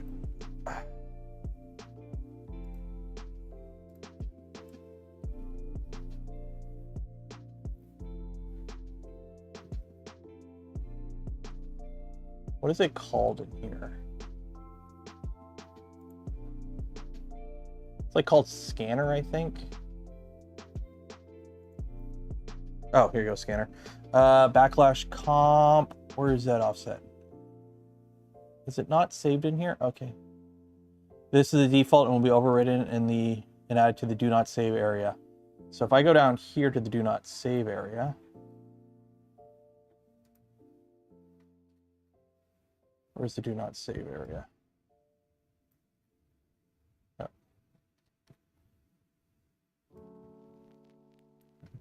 Okay, scanner, Z offset. So if I want to go and squish it down another 0.1 millimeters, would I make this a 3?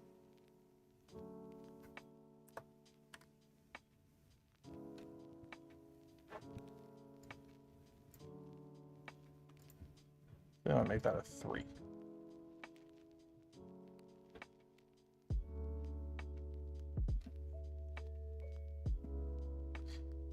We'll see. No, you can't adjust it in the web UI and save it. It doesn't save.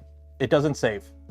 It doesn't save to the web UI because it pulls it from a different value because it's using a cartographer probe.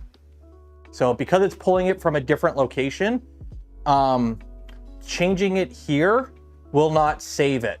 Like, you can adjust it here, but it won't actually save it when you do a reset. It only affects that first layer. We figured that out with the ProForge with the cartographer. It's this nozzle. It didn't do this with the 0.4 nozzle. It actually was a perfect first layer every print I did with it. It's just, this nozzle has no squish at all. I'm sure if I fiddled with the slicer settings some more, I could figure it out. Or I could just tell it to do an extra 0.1 millimeter of squish on the first layer and call it a day. You can hit save. Then why didn't it work the last time? I mean, or I could just adjust it there and call it a day. How's this coming along? 69%, nice. This is actually printing really nice. What are we at anyways? Because don't forget, we are doing the giveaway at whenever the stream ends. We'll probably run the stream till 11 tonight, but we'll mount the board, but I don't know if we'll save the wiring for the next stream. So, because this Tuesday will be a Chube Tuesday. This Tuesday will be a proper Chube Tuesday, a Chubey Tuesday, a Chubey Tuesday. And then we're also going to be fun. Remind me next stream when we power this up to steal the config off this, because we're going to be switching over to Calico. Calico? We're going to be going over to Danger Clipper on this. So, because we're going to be putting Danger Clipper on this. And at some point we may have to rebuild this guy, because I'm thinking the Pet G parts have finally given up the ghost on this guy.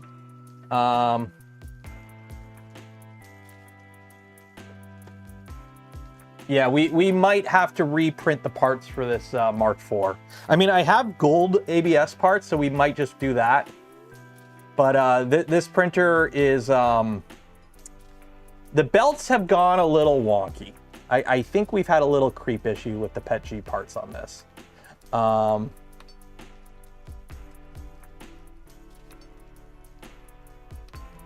Also, it doesn't help. I have a giant, massive filament built up on that tool head I got to clean up.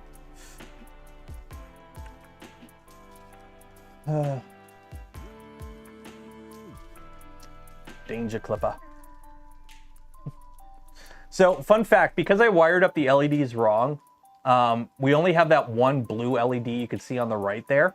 but I actually kind of like it because the problem with the printer is it prints so tall. Like, for example, when I was printing the Dark Fortress of Barad-dûr here, you know, the camera's like up here looking down. Once it gets to about this high in the middle of the bed, you can't see the nozzle anymore. So it was actually kind of nice looking at this blue LED reflect, because it would at least tell me if the tool head was moving in the Y direction. So I could see that the printer was still moving. So it's the blue LED here is it still moving light? So.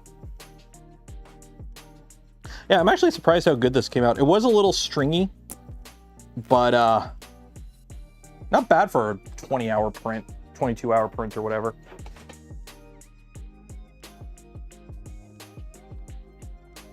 How's this coming along? Okay, what has been going on? Lately, I've been having this and the big printer. The screen shows a like 10 to 20% difference in percentage done. This says 78% done, whereas this is showing 61% done. What the heck's going on here? Okay, let's get rid of this blob on this. Oh God. Is that Petchy? Yeah, it's Petchy. Oh my God. Yeah, that whole tool head's getting replaced. Or yeah. Blob of death. Yeah, that whole thing's getting replaced. I am just gonna rip that entire nozzle off. There.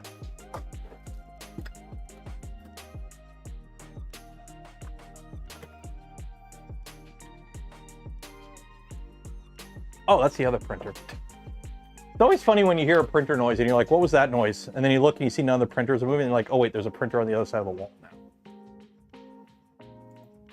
How's that coming along? Oh, it's doing the purge.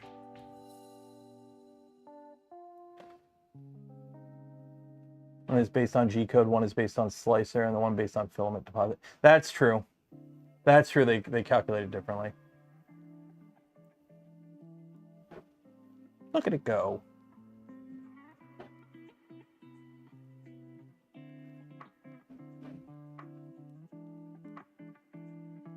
You know what? I'll give this stool to, if this stool actually can hold my weight, I'll give it to the little guy.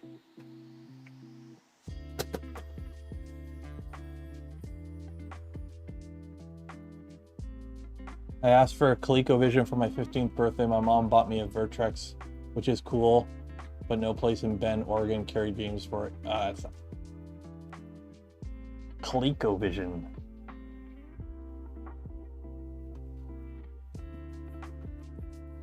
ColecoVision.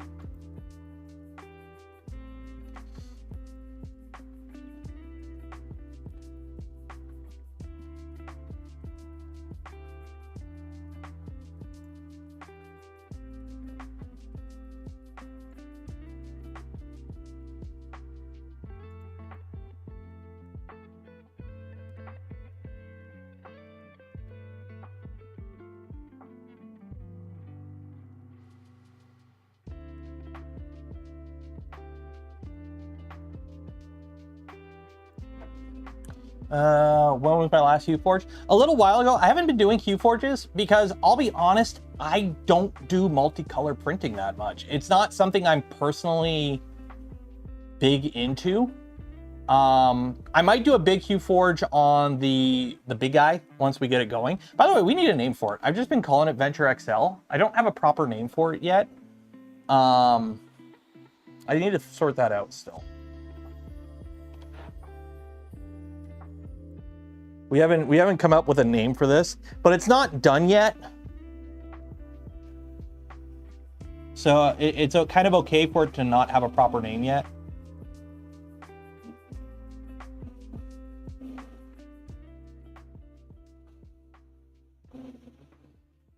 Also, the downside of like big printers, anyone with a print room know you get like little bits of brim and skirt on the floor. Big printer, it's just big. Everything's big with it. Big fails, big everything.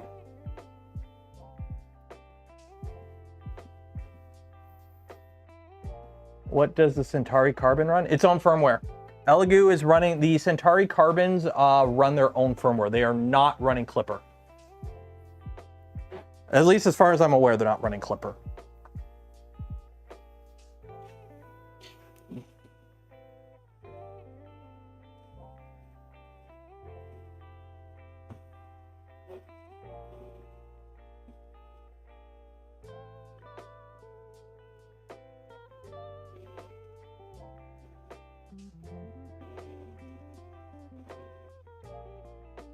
Did I screw up the flow? Did I not update my flow on this?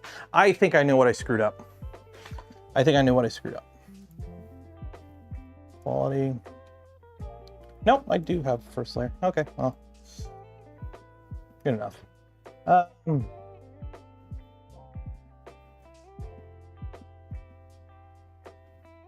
we'll see if it saves.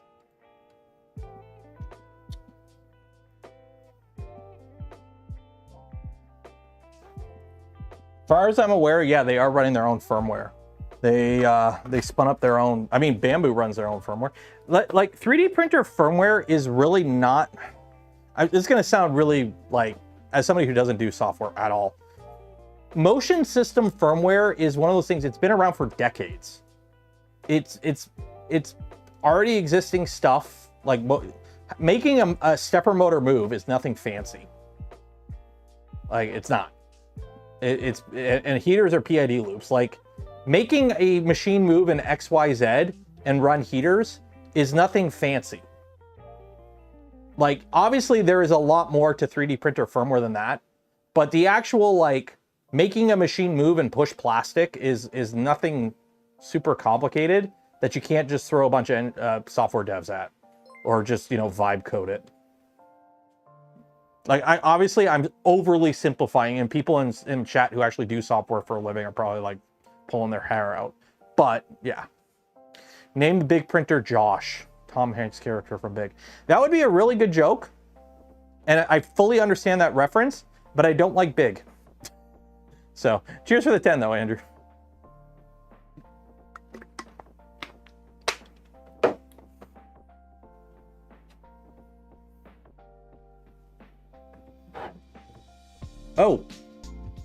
Oh, this jammed.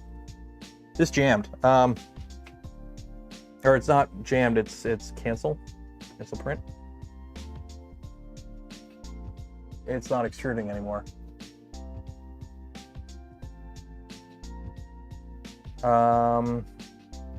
Temperature. Maybe I needed to print hotter. Maybe I needed to print hotter.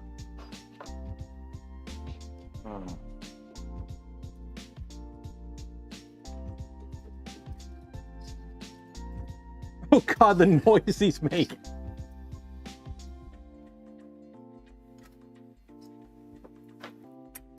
Can you hear the noise he's making? One second. Let me turn off the filters. Okay. Are you ready? Turn the music off.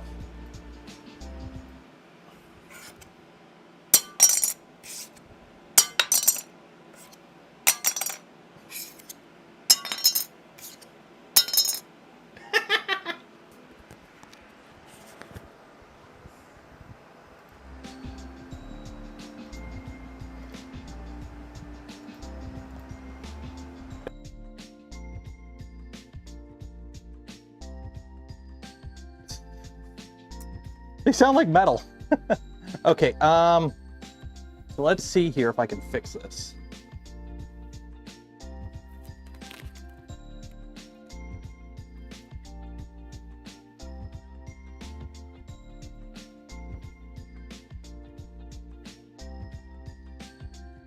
Okay, that is not happy there.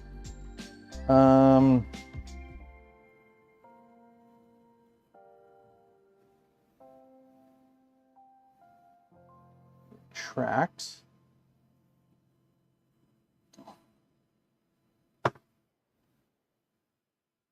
Okay, it just ground down a flat. I'm just wondering if it's just not, it's not happy extruding. Just not happy extruding. Because there is, unfortunately, quite a bit of friction in this system. Like this is a pretty not smooth system for feeding this filament in, unfortunately.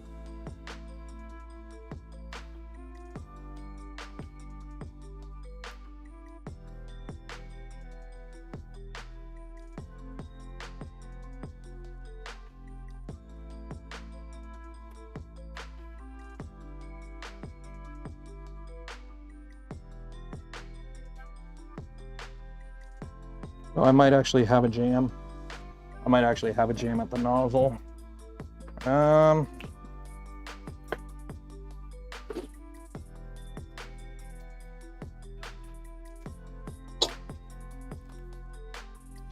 Temperature, 450. Go. Burn it out.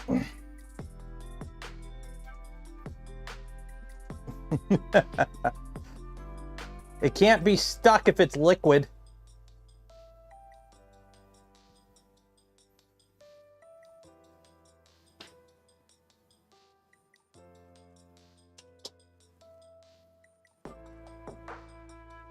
Oh yeah, there's a proper clog in that nozzle.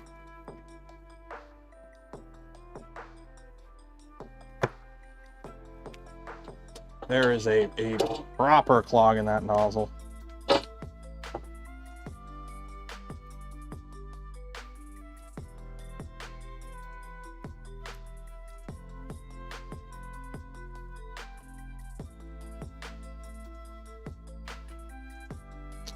There we go.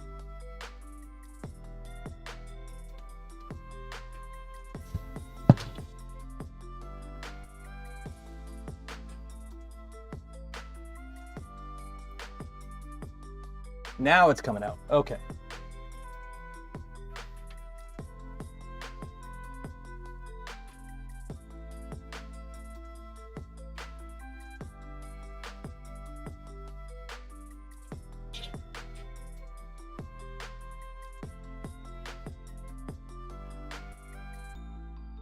Main menu, utilities, fan, heart fan max.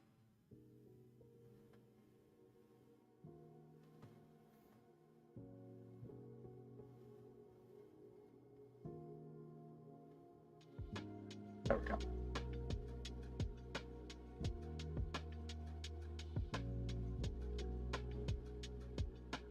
Okay. Let's print this a little bit hotter. Let's print at 330, I think. Let's do 330. 340? 340. Did I say 330? 340. Slice now. Export. Save. All right. Go back to Mirthful Bobcat. Turn this fan off. Upload and print. Jupiter mount. There we go.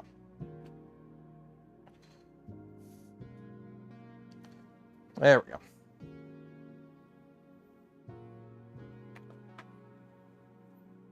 Clean off that nozzle.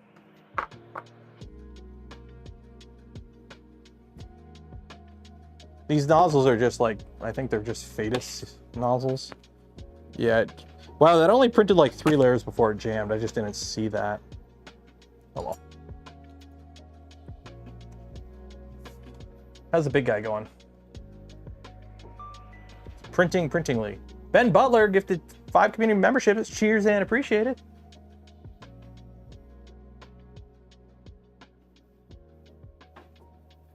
Avoid Jesse Neon Pink and Jesse Gunmetal Gray, to the stinkiest PLAs.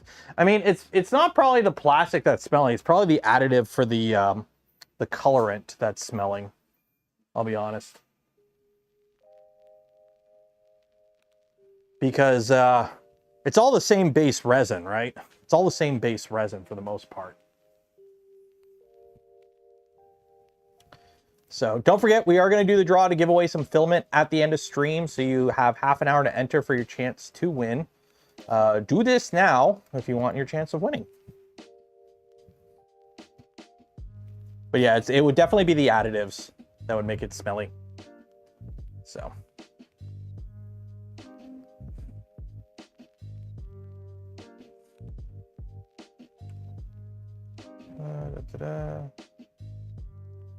Let's see what else is going on. Is soy PLA? Well, it's good for the environment, right? If it's soy, soy is good for you, right? Right? I don't know.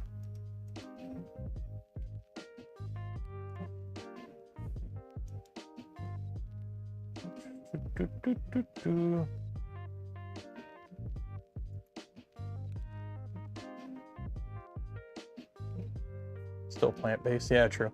What's my go-to printer these days? Whatever printer has the filament in it I need or has the capabilities to print the thing I want. I don't have a personal go-to printer. It depends what I'm printing. If I'm printing something big, I'll use the Venture XL.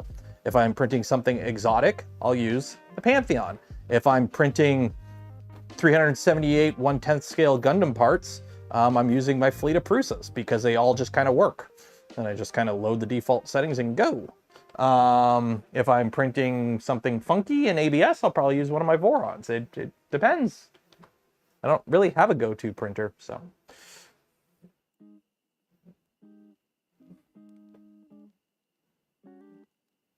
Yeah, the best printer in the world is the one that's loaded with the filament you need and is powered on and ready to go.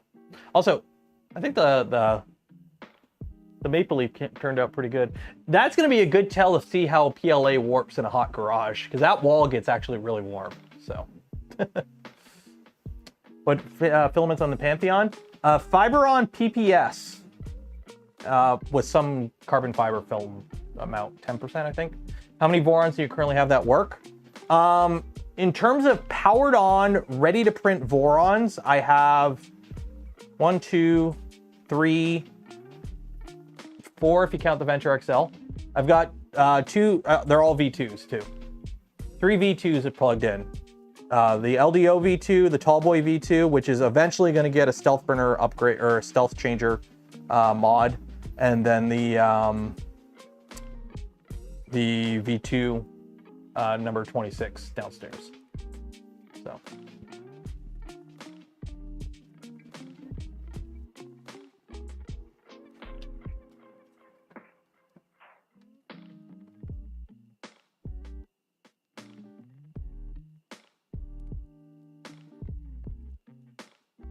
You have 0 Vorons? Well, correct that deficiency. I keep going to that camera, but I don't have anything on that camera. I mean, I could do this. Ready? Put that. Cam. There we go.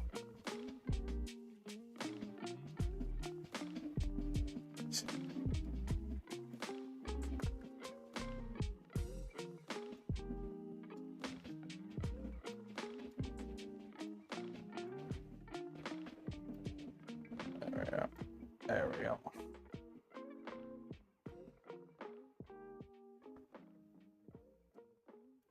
There we go.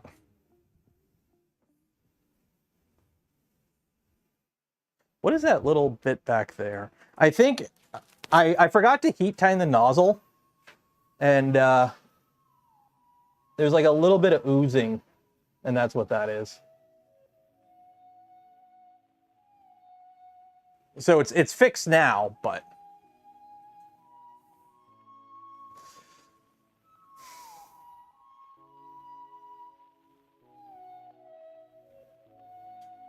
found PetG parts do give out later. So, oh yeah, we're gonna be if the PPS on this print's really nice, I'm gonna actually probably reprint the parts in PPS on here. And just keep them for when we do rebuild the tool head. I'm gonna be keeping the red front face. I'm obviously gonna reprint it in ABS, but it'd be cool to do the whole extruder in PPS. See how that handles it.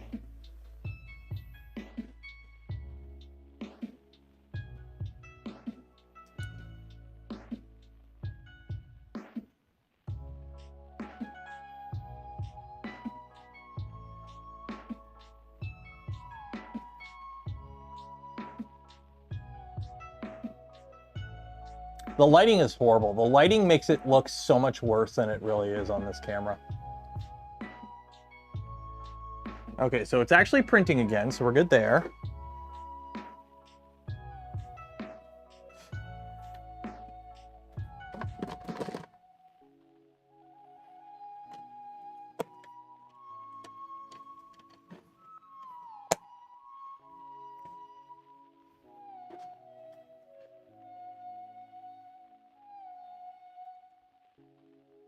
A lot of friction on those carbon fiber filaments going through that PTFE tube.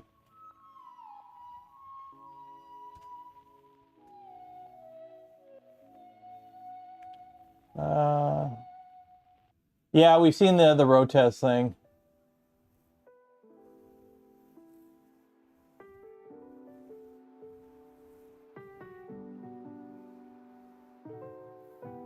I love how the layers are so thick, it leaves a freaking shadow. There's a shadow from the layers. The layers are so thick, it leaves a shadow. That is funny.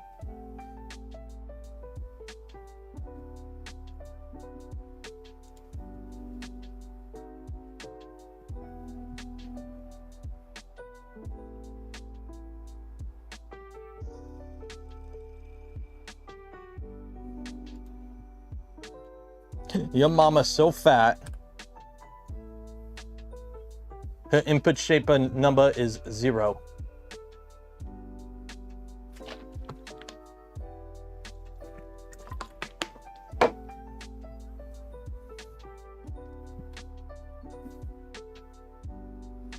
Your mama's so fat, she uses the concrete slab uses her for stability.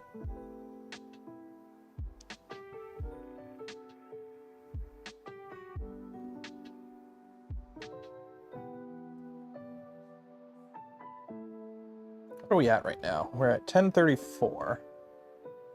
Take care, Luke.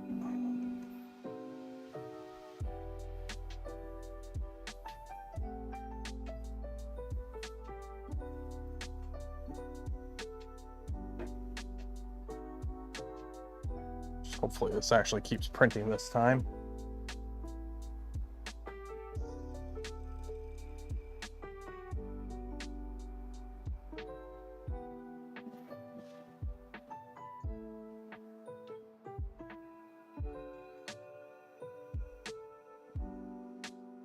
Yeah, I am not a fan of that nozzle. It is not a good nozzle. I need to get some proper CHTs. I wish I knew where Bondtech sent me years ago when the CHTs first came out. They sent me like a sampler pack of all the different CHT sizes, and I don't know where I put it. Because the thing is, I haven't worried about CHT V6 nozzles in forever because I haven't been using some stuff with V6 nozzles in a while. So... why am I printing an Eiffel Tower? Actually, oh man, printing an Eiffel Tower on this would take forever. But yeah, I'm also gonna probably have to rebuild that extruder because I got a feeling that extruder is gonna start melting pretty quickly. Because it's warm in the garage and all the forces on it from printing fast and tugging on the rules of like 2 kilogram rolls and whatnot. I got a feeling that extruder is not going to last long. I'm actually kind of happy that this kit comes with a CNC carriage, so you can take off the whole tool head without having to worry about the belts or anything like that. You can just take off the tool head, which will give me a chance to fix the drag chains. So probably not this Tuesday because we're going to be working on this guy, but maybe the Friday stream this week will be replacing the tool head in that machine with a proper, we'll try PPS. We'll try PPS. We'll see how PPS goes. We'll do a PPS tool head with some proper ABS parts, accent parts, and we'll fix the drag chains that are backwards. So we'll do all that on Tuesday. Yeah. Or Friday, one or the other.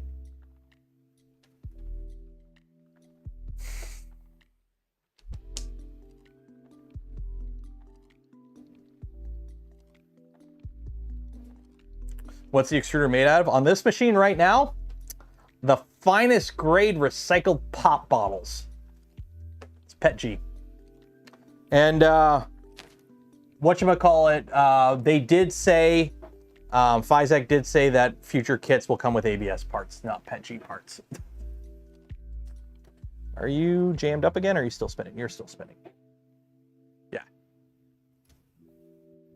Is it skipping steps? Not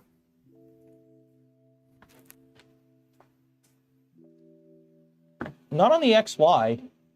It is under extruding. Actually, it is under extruding.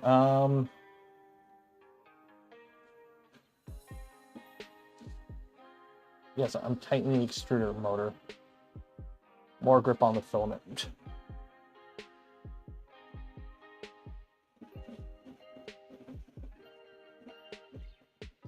Yeah, it's definitely under extruding on the infill. The infill could have been a higher percentage.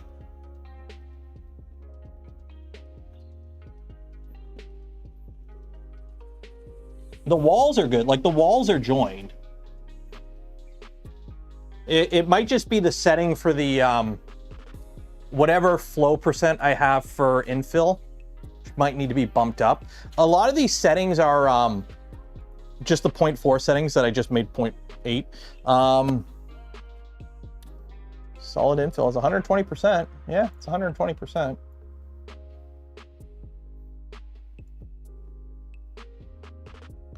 Honestly, I'm not super concerned. Like, here's the thing. I don't want to spend a whole bunch of time tweaking and tuning something that I'm going to change a bunch of it in the next little bit. Like, we're going to rebuild the entire tool head within a week. I'm going to be enclosing it. We're going to swap out the hot end at some point. So it's like a bunch of it's going to get swapped out anyways. It's like, I don't want to go through the whole hassle of going through and calibrating and tuning everything. And then it's just like, oh, it's not going to change anyways. So, like, for example, right now, because I couldn't find where I put this, the cartographer on there is spaced out with some random spacers I found because I needed to space it out for the Rapido. And I couldn't find this guy to steal the extensions from.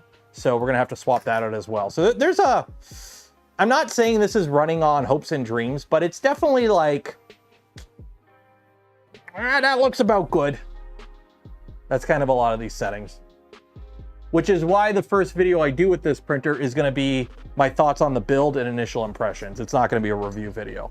You can't review a printer that quickly. The new print firmware? Not really. I looked into that board on stream a while ago, and it seems like it might be cool, but what does it do versus current boards that's much better without sacrificing too many quality of life features that we're kind of used to with modern 3D printer boards? Because it's running its own firmware. I can't remember if you, like, the interface is very minimal. And I've yet to see like two prints next to each other, one done with that board and its firmware, and one done with like a nice proper clipper config on a nice proper machine. So I've yet to see a one-to-one comparison between the two as well. Like, if it works out and it's cool, like, I'm all for new cool shit. It's gotta be worth it.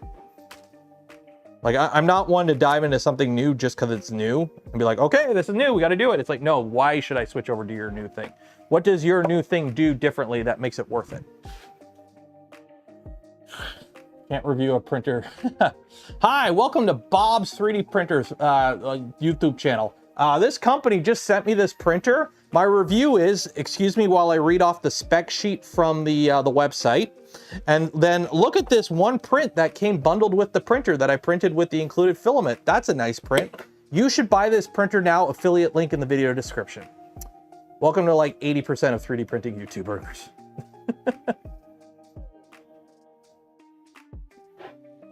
Look at it go. I'll be honest, the C270, the fact that I get a nice, like the fact that I'm getting a pretty high frame rate on this is pretty good. Not gonna lie. I'm actually kind of happy. Yeah, we're doing Gearoid. Gyroid? Geroid? Gearoid? Gearid? Geronimo? Geronimo? Geronimo infill? What?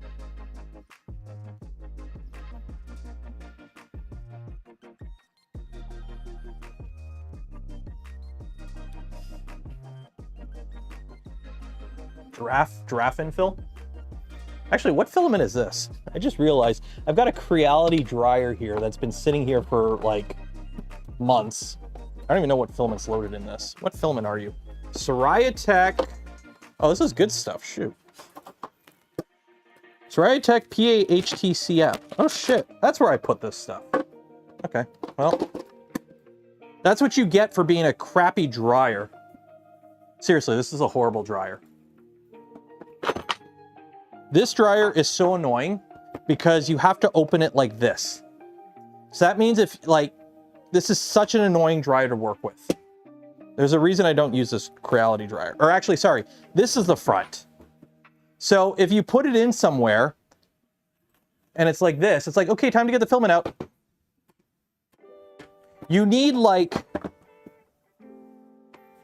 at least like another 5-6 inches behind the dryer open.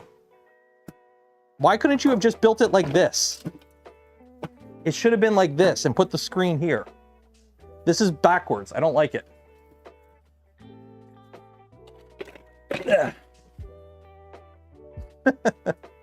What dryer do I use? Whatever one's holding the filament. I like the polymaker dryers, but I wish they went hotter. The problem with a lot of the dryers I have is they're good for PLA, ABS, and PETG, but anything super fancy, they don't really get hot enough. Like, I've got 2 spools of PEC that I haven't been able to do anything with because they're waterlogged to hell. So.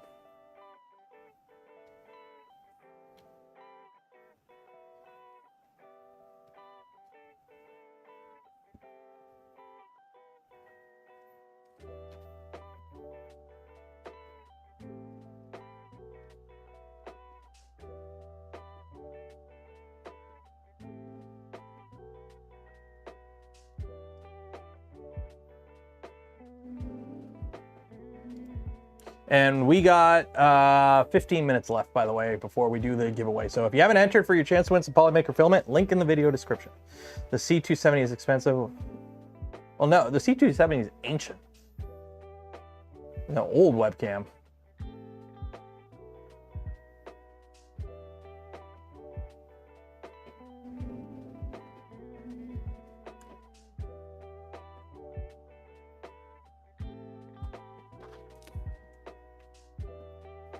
Yeah, it's gonna be very interesting to take this apart and see how badly melted the PETG parts got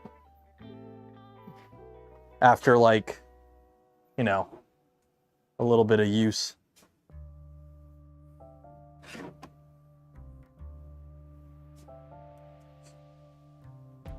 So if these parts print good, what I'll do is I'll print all the parts for the whatchamacallit in this filament. I use a Ninja air fryer. Yeah, I need to get one of those. That's what Pantheon, when I visited them last year, that's how they dried their filament. They literally just had a bunch of Ninja air fryers with the electronics ripped down and replaced with Arduinos, and they use that for their filament dryers. It works. It works.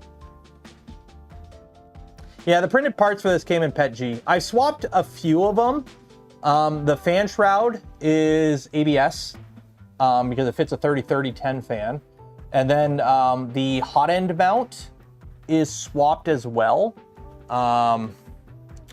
Because, let me pull it up here, Google Images, or Google Drive, Images, here.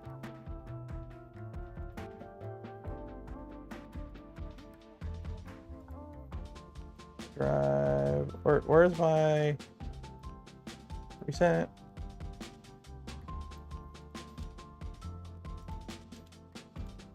That's not what I wanted. Google Image Drive. Which one is it?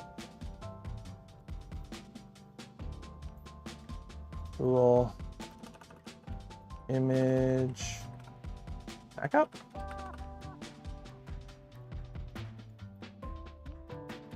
My Google Images. Which one is it again? Sign in? Maybe it's this one. It's this one. Okay, found it. Let me bookmark it so I can pull it up in the future. No, not that one. Delete, delete, delete. There we go. Okay. Delete bookmark. There we go. Okay. So on what I did was I literally stole out of that Trident that's been waiting on the index, that's kind of missing a few parts. I literally just took the hot end mount for the Rapido out and threw it in here. That's why it's mismatched, because I didn't replace any other part. I just replaced that one. I literally just went yoink, yoink, and called it a day. So PETG is fine for most potted parts. It's not going to be much harder than the chamber temp, which shouldn't get to glass temp. The problem with PETG is, let me PETG temp resistance graph. Let me see if I can find it here. Because the problem is it's not, yeah.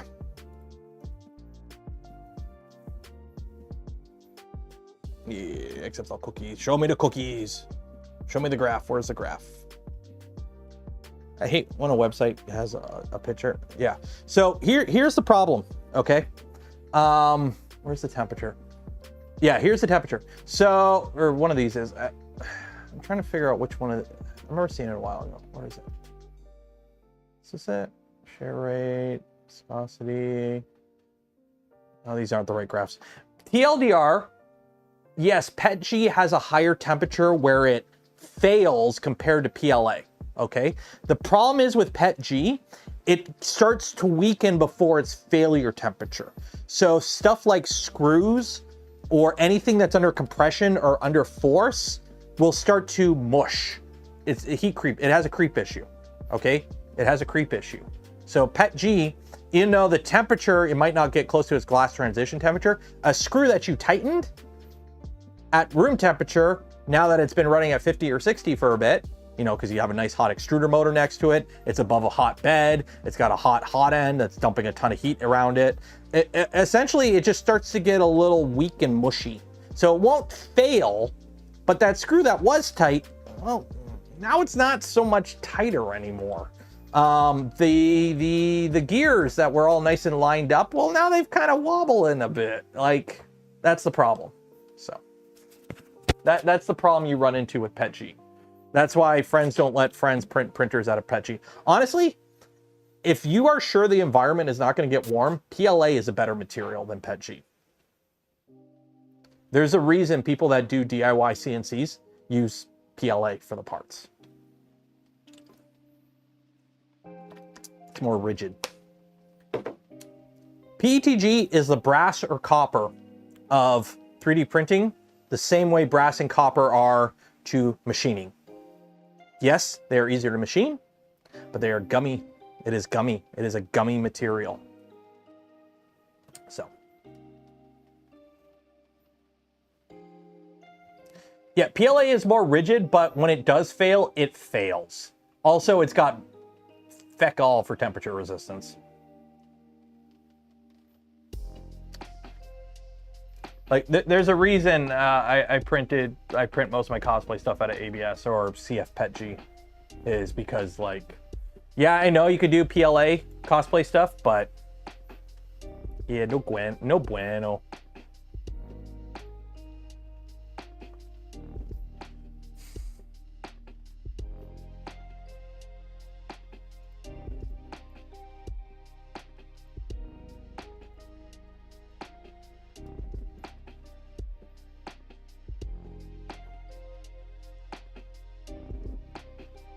Thought this was yellow. It is yellow.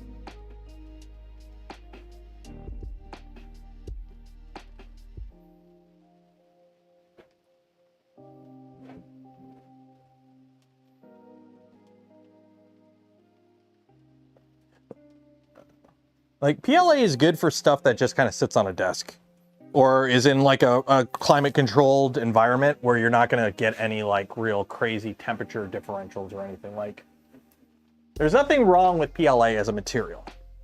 You just got to use it in the right case. Like, you just got to make sure you're using it properly. If you're not using it properly, you're going to have a bad time. So. Trogdor gifted 10 community memberships. Cheers and appreciated, Trogdor. Burninating the countryside. Burninating the peasants. Probably should have done 3 walls and dropped the infill percentage, but we'll be fine. Like this machine prints Pet G. I printed, actually, you know what? While we're waiting, I'll put these in. These are for the panels. So this is a mod for the panels that somebody else who has a kit. I'm not going to name drop them because I don't know if they want these public yet or not. But essentially, these are, there's 4 of these and one of them broke. I just realized, so I'm gonna have to fix it, or I could just not care. How these work is you push these little tabs in. So you mount your panels to the inside here, and then you can use these little push tabs in there, and then it just slots into the frame. So I think this will allow you to mount the panels to the exterior of the frame, and they actually have room for expansion. So yeah.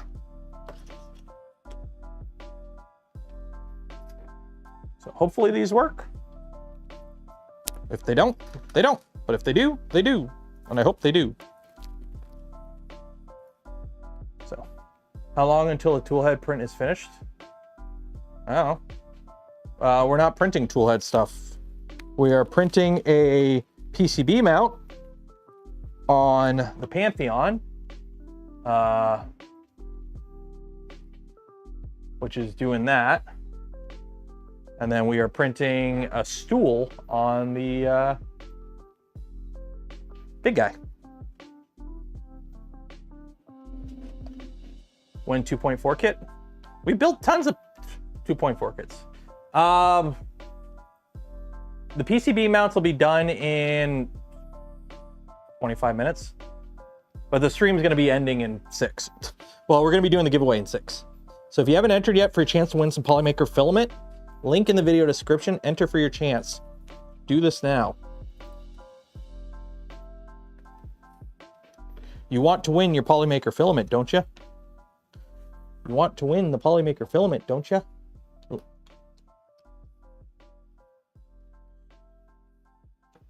Also, go watch Murderbot on, I think it's on Apple TV. Yeah, go watch Murderbot. It's a good show. Go watch it.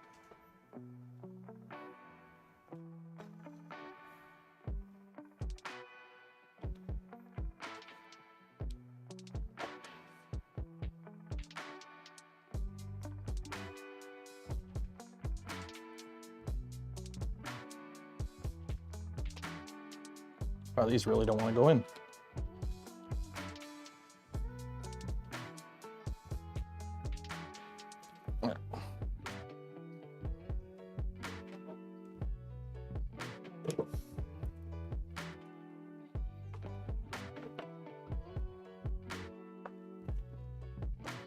Maybe if I use a hammer.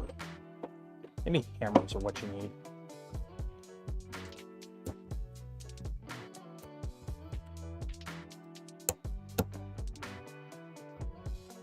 Wow, that actually worked. And by actually worked, I mean it broke it.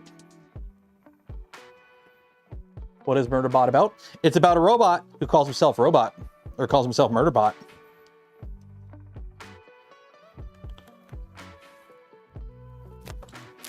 It's pretty entertaining, actually.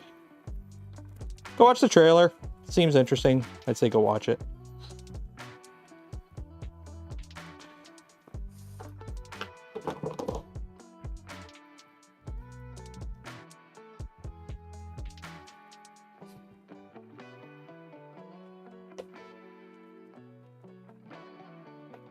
Okay, these do not click in the way I thought they were supposed to click in. What the heck? These tolerances are not viable. I'm gonna redesign these to actually use screws instead of clips. I don't like clips. I'm not a fan of clips when it comes to 3D printer stuff. I'd much rather have screws.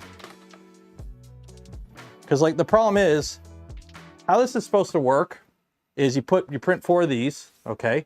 You mount your panels on the inside, so now all the panels are that, and then they just kind of click in.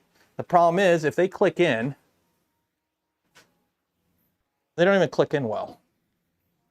Because you're like, okay, that one clicks in, but the problem is that there's like no force there. I'd rather just have a screw. I'd rather just put an M5 bolt. So that's 600 grams of plastic ready for the garbage. It's PETG, who cares?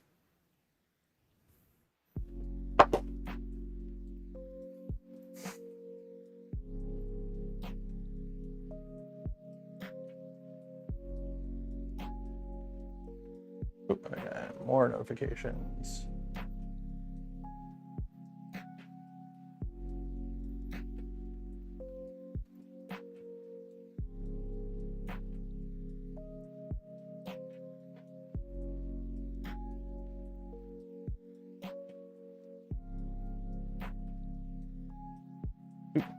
Is it still going? Please don't run out. Okay, it's still spinning. It's like watching it spin and it's like, are you still spinning?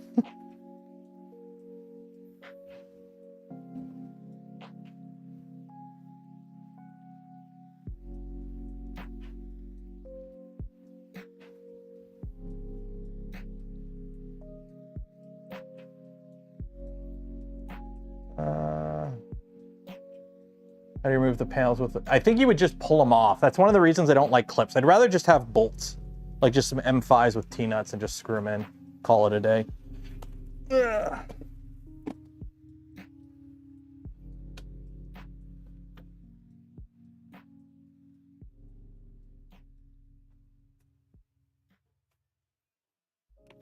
Man, you could tell I've had the printer off all day. And now that the printer's on, it's gone up 2 degrees in the garage since I turned the printer on. Oh, we got 1 minute until we're doing the giveaway. 1 minute till the giveaway. Enter for your chance to win. Come on, chop chop. We got stuff to give away. Look at the wubby ducky. It's gonna silently judge you if you did not enter for your chance to win some filament. It's gonna silently judge you.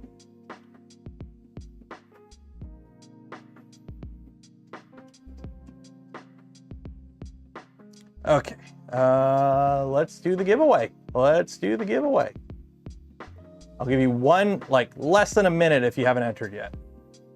Just for the people that are like, oh shoot, I need to enter. Stealth Stranger when? Whenever LDO gets me a kit. Waiting on kits. Okay. I make it a habit to try to avoid building stuff on this channel that is not in kit form. I used to self-source. I've got my 3D printer cred badge for self-sourcing multiple builds. It's nothing to be like, it's not anything to be like nowadays to be like, oh, you got to self-source a printer. No, that's bullshit. Buy a kit. It's better. But when it comes to new designs of things, I much prefer building stuff that has supported kits already in existence for 2 reasons. One, it ensures that the build I'm going after is something that you can follow along. So, you know, if I build a Physek Venture XL and you want to build one too, hey, you can just follow along, right? Just don't make the same mistakes I did. Or something like the Stealth Changer. I don't want to be building something that's one, still under active development, and two, is like a kit bash of different stuff so that my experience is different than your experience. I'd rather build something that's now feature complete, which means I try to avoid stuff that's still in development. And two, it has a fully supported kit. So if you do want to follow along, I can go, hey, just buy the kit, right? A good example is years ago, I built an Enraged Rabbit carrot feeder based off of an early kit. And basically through the whole build, every time we started a stream, it was undoing something from the previous stream because either the kit was missing a part, or it was shipped with the wrong part, or the manual we were following was still being written and stuff changed because it was still in development. So that build series, like, honestly was one of my least favorite build series to look back on, just because it was like, it wasn't fun to watch after it was done. So Yeah, it was content, but it's not, you know, it is what it is. Okay. So how this works, if you win, you get a spool of filament from Polymaker. But if I pick your ball and you are the luckiest ball in the world, you get a free hat. Free hat, free hat, free hat. This ball, right? Oh, right there. That one, actually. Ezilo. If you win, you get a free hat. Anyone else, if you win, you just get a spool of filament from Polymaker. Ezilo, you would also get a spool of filament from Polymaker, but you would also get a free hat. So don't forget, exclamation mark zoom zoom makes your ball go faster. Exclamation mark gullible makes everyone else go slower. And actually, if your name is Gray in chat, you have like a 0.5782% debuff. So will that affect anything? I don't know. But I don't know. Are you willing to risk it? I don't know. But if you do like the smash button, ring the bell, and are subscribed to the channel, it actually does grease your ball up and makes it go even faster. Even faster. Although, don't actually spam chat too much because it actually doesn't do anything. So. All right, how are the prints printing? Oh, that's so much better.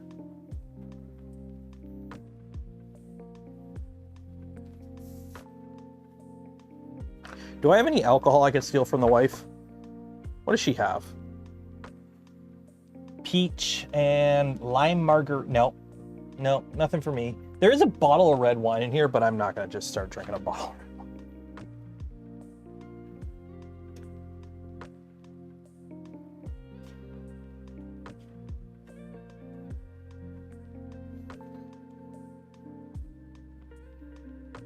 Who's in the lead now? Who's in the lead now? Ooh! Zane Mr. Insane is in the lead. Oh, unless somebody snipes it. Mr. Insane with the win. It's like he's in some sort of membrane. Congratulations, Zane. You have won yourself a spool of filament from Polymaker.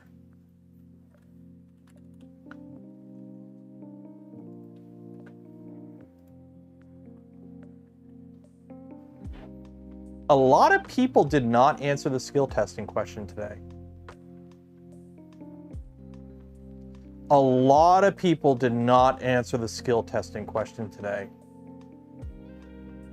This is actually a little concerning. I'm not too concerned because we have roughly the same amount of entries as I normally have, and the person who won is like, it's not an outlier. Actually, it is.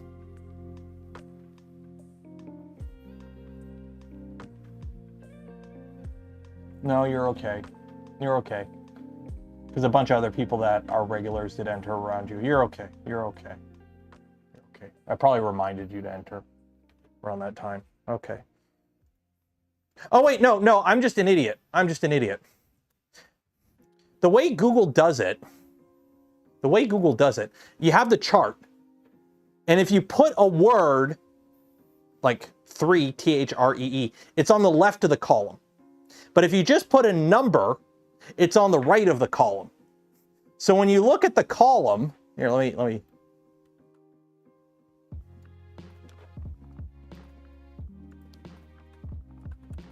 So when you look at the column, you know, I'm like, oh, they put something. No, you got to look over here for the numbers.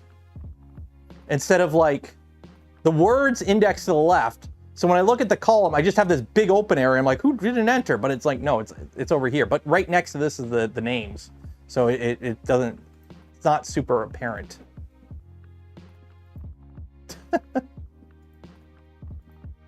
None of those are the people that won, by the way. So don't try scamming. So formatting, a little bit of kerning there.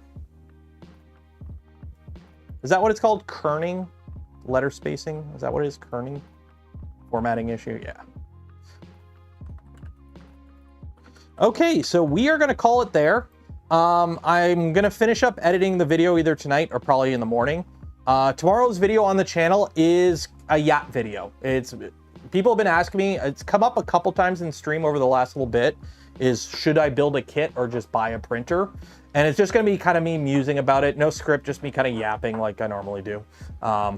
So that's what tomorrow's video is. And if all goes well, next week's video will be the Venture. And then I got a video planned for the week after that with some cool 3D printed fixing stuff. So we should actually be getting videos now on the channel, hopefully, if all goes well.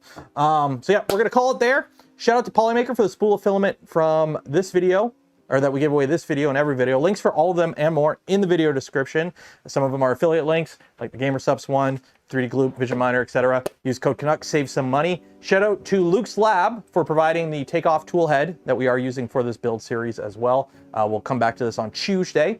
And for those that donated to the channel, gifted memberships to others, or became members of the channel yourself, I thank you. Would not be able to do the things I do, create the content I create without your continued support. You make it all possible. I'm Taylor, Canuck Creator. Enjoy the rest of your weekend. Be safe out there. Wash your hands. And I'll see you in the future. Good night.